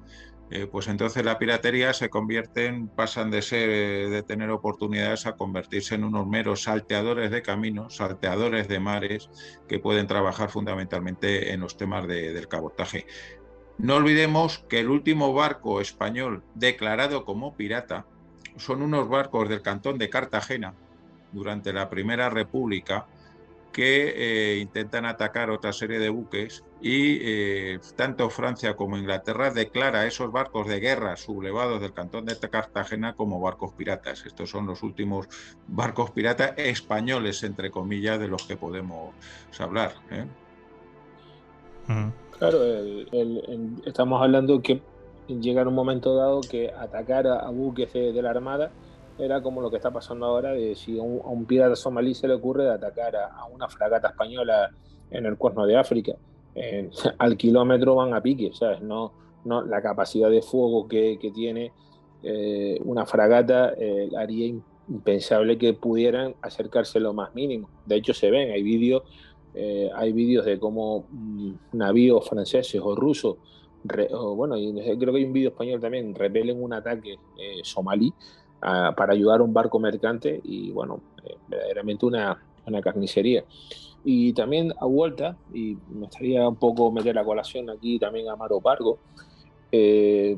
Había Amaro Pargo, en un momento dado, los piratas, lo que dice José Sevilla, los piratas a los piratas nos empiezan a empujar del Caribe, se dedican simplemente pues, a robar en algunas aldeas, a robar sobre todo en islas inglesas, francesas y holandesas, porque las españolas están siendo muy defendidas por barcos de patrulla. No hay que olvidar que lo que los ingleses aducen para hacer la guerra del asiento. Por cierto, 2 batallas, 2 capítulos de la guerra del asiento se encuentran en España, en Canarias, en Fuerteventura, y sobre todo la más importante, el ataque de Charles Whitham a La Gomera en 1743. Bueno, pues fue porque un barco de patrulla supuestamente le corta la oreja al pirata Jenkins, ¿no? Y fue porque estaba bien patrullado. Pero los ingleses empiezan a quitarse a piratas de encima y a no estorbar porque había un negocio muy lucrativo que era la trata ilegal de seres humanos. Exactamente. Por ejemplo, todo el mundo habrá oído hablar de la playa de las Américas en Tenerife. Eso es un lugar, hoy por hoy, uno de los grandes lugares turísticos de España. La playa de las Américas se encuentra en el municipio de Adeje, en el sur de Tenerife, donde se encuentra prácticamente pues, el peso hotelero de Tenerife y gran parte de Canarias. Pues bueno, se le llama la playa de las Américas, muy poca gente lo sabe, porque la playa tiene médanos, una especie de duna fosilizada, y en esas minas hay muchas cuevas subterráneas, ¿vale? En esas cuevas se guardaba, se escondían a los prisioneros, a los esclavos negros que se llevaban para América de manera clandestina. Aquello estaba dejado de la mano de Dios, y si hubiera a cualquier autoridad por allí, pues hubiera sido prácticamente untado para que hiciera la vista gorda y que no apareciera por allí cuando se estaban haciendo. Amaro Pargo aprovechaba eso. ¿Cómo era el negocio? Pues muy fácil. Portugueses atrapaban a lazo a personas en África, se los llevaban a su fuerte que se encontraban en la costa. Allí los metían en un barco, los traían a Canarias, en Canarias los dejaban en lugares estratégicos. De aquí los españoles lo llevaban a América porque ellos podían comerciar. Hay que recordar que aquí había un tribunal de cuentas, un tribunal que era independiente a la Casa de Contratación de Sevilla. Por lo tanto, Canarias podía comerciar libremente con los virreinatos, y en lo que iba a lo mejor pues vino, pues en la parte de abajo iban esclavos negros, y allá se les vendía en alta mar o en algún lugar, sobre todo en la isla de Cuba o en la isla de la Española. En algunos lugares se les vendía a los ingleses, que ellos introducían los esclavos en sus posiciones, o se los revendían a los portugueses para Portugal, o los metían en Norteamérica. Y eso fue un negocio lucrativo. Y claro, cuando la gente se escandaliza, simplemente hay que explicarle que eso pasa ahora mismo con la cocaína que viene desde América a Europa. Y también mucha viene por la vía canaria. ¿Entiendes? ¿Está prohibido? Sí. ¿Existe? También. Pues igual pasaba con todo el tema de los esclavos negros, que fue, por ejemplo, donde Amaro Pargo amasó completamente toda su fortuna. Y de hecho se convirtió en el hombre más rico de Canarias en su tiempo, simplemente, aparte porque se convirtió también en un promotor inmobiliario. Él todo lo invertía y llegó a tener grandes haciendas en Canarias, y de hecho compraba, vendía, especulaba, y algunas veces pues se sentaba a negociar con alguien y era prácticamente o me lo vendes o puedes que tengas un accidente en un futuro próximo. Pues vamos ya, queridos amigos, por cuestión de tiempo tenemos que concluir este programa y bueno, con vuestras últimas palabras. ¿Algo que nos hayamos dejado en el tintero o quizá alguna conclusión? Bueno, si quieren, un día hablamos de Amaro Pargo, nos sentamos y hacemos un pequeño esbozo de quién era este personaje, pero me gustaría comentarles sobre un personaje muy desconocido, que es Ali Romero. Él era un pescador de las Palmas de Gran Canaria que fue secuestrado mientras estaba pescando, siendo muy joven, en la costa de San Cristóbal, en una playa al sur de las Palmas de Gran Canaria. Es llevado a Argel, y en Argel, por razones pues de toda índole, llega a ser la mano derecha de Ali Bayá, el gobernador de Orán, turco en la zona, y lo nombra jefe de sus galeras. Este hombre asola completamente, se dedica a destrozar todo el levante español, las Baleares, Sicilia, y en Canarias tenía un doble juego bastante interesante. Él pagaba allí, en su condición de canario, dentro de sus barcos iban cristianos españoles y cristianos de aquí de las islas, que siempre tenían familiares, gente conocida, que les decían dónde estaban posibles objetivos para pedir siempre por un secuestro, ¿no? Rehenes. Se los llevaban y el tío aparecía como intermediador, como diciendo, mira, no se preocupe, yo voy a hablar con fulano de tal, vale, usted me da el dinero, yo voy a garantizarle que a su hijo, su hermano, su padre, lo que fuera, no le va a pasar absolutamente nada y se lo voy a traer aquí. Dice, le va a decir, hombre, yo por las gestiones de que no le pase nada le cobro tanto, ¿no? Bueno, el tipo tenía un negocio redondo aquí y bueno, y se hinchó. Murió siendo muy rico en Orán. Y de hecho, abrió una taberna española. Abrió una taberna donde se vendía vino, se vendía a la usanza de que se podía encontrar cualquiera en Castilla, donde los cristianos podían ir a tomarse un ágape, ¿qué tal? O sea, vamos, el tipo fue un hombre de las finanzas, un tío bastante inteligente, un tío que era pescador y que de repente pues llegó a amasar una gran fortuna y sobre todo pues llegó a controlar las galeras del Mediterráneo occidental, de los turcos. José Sevilla. A mí me gustaría, bueno, agradecer todo lo que he aprendido y junto con el libro de nuestro invitado yo recomendar 2 libros. Uno, que es de obligada lectura y de recomendación para todo aquel que tenga un hijo de 6, 7, 8 años, que es La Isla del Tesoro de Stevenson, porque es una maravilla.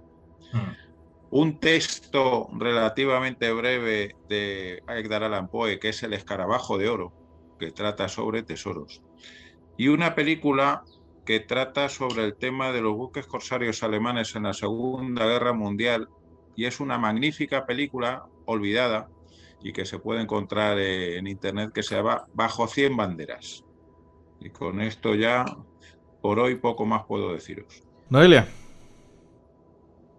Bueno, pues yo daros las gracias por haber tenido la oportunidad de participar en este Sanedrín de Piratas, que me ha encantado y he aprendido mucho. Por supuesto, recomendar el libro de Javier. Yo sigo mucho a Javier Martínez Pina. No solamente ha escrito una bibliografía excelente, tiene muchísimos artículos que son excelentes. Es un divulgador nato. Y también publicado el último libro de Corsarios y Piratas, del maestro Agustín Rodríguez González, al que, bueno, pues también me gustaría tener una especial mención. Y daros las gracias a todos porque aprendo muchísimo y me lo paso fenomenal. Muchísimas gracias, Noelia, y la verdad es que sí, yo creo que disfrutamos y bueno, nos lo pasamos todos como... Estamos aquí disfrutando como enanos, ¿no? Juanje. Yo veo igual que Noelia, disfrutando, aprendiendo, y la próxima tertulia que tenga acá con mis amigos, cuando salga el tema pirata, voy a quedar muy bien, porque bueno, he aprendido un montón de cosas y sobre todo hemos desmitificado el tema de los piratas del Caribe, que parece que, en fin, que nos la daban todas por allí y pues tampoco es, más bien leyenda, como siempre, Hollywood, y parte de la leyenda negra, ¿no? Cuando sabemos que la piratería tenía otro punto de vista y otra, la historia, digamos, verdadera, ¿no? Pues creo que sí. Carlos quiere decir algo, Fernando. ¿Perdón? Que Carlos quiere también decir algo. Sí. No, estaba jugando con el bolígrafo, pero nada, darles las gracias por invitarme al Candelabro. Soy oyente. Gracias a ti, Carlos.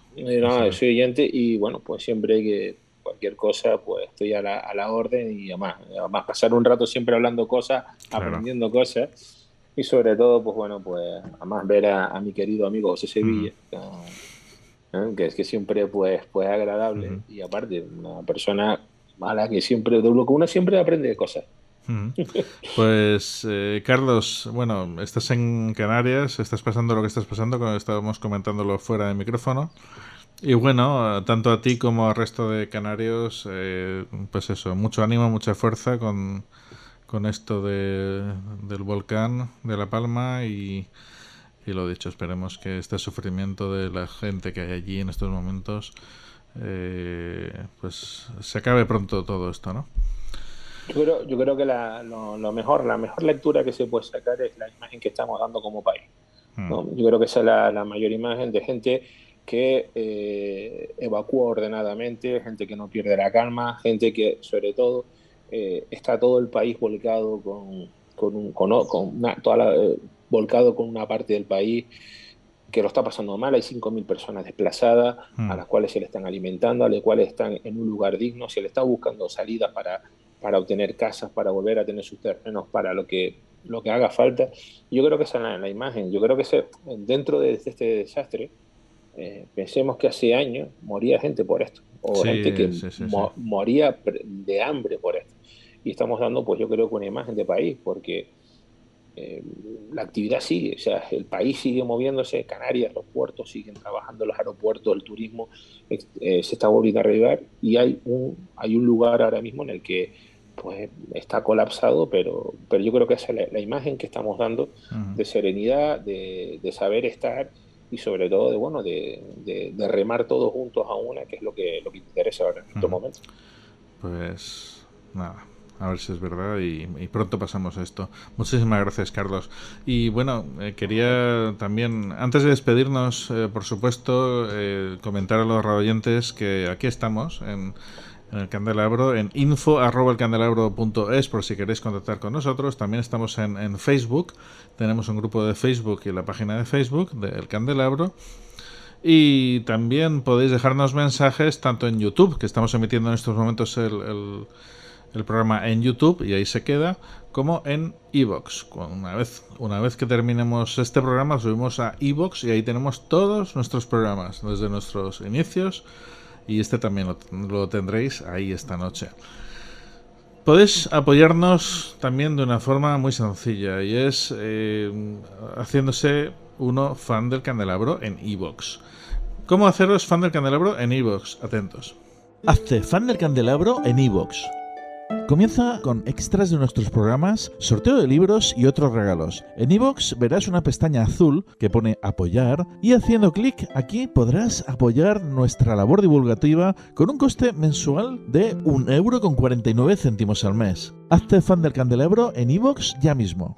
Amigos, gracias por todo y nos volvemos a escuchar y a ver este próximo viernes a las 12 de la noche en Azul FM Radio y en YouTube, aquí en el Candelabro. Hasta pronto. Chao. Oh.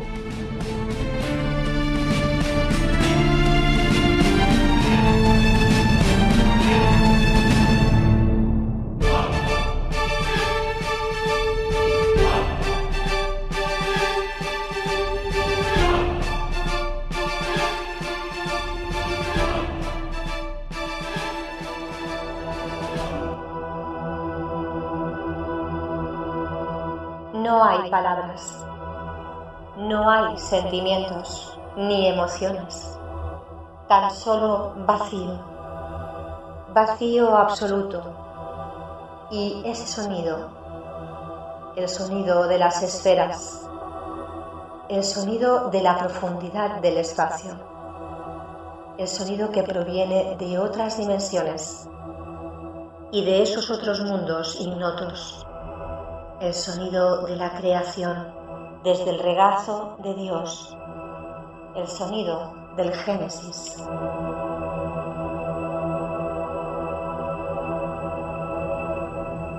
Neuromanter Génesis, próximamente en directo en las cuartas jornadas del misterio de El Candelabro.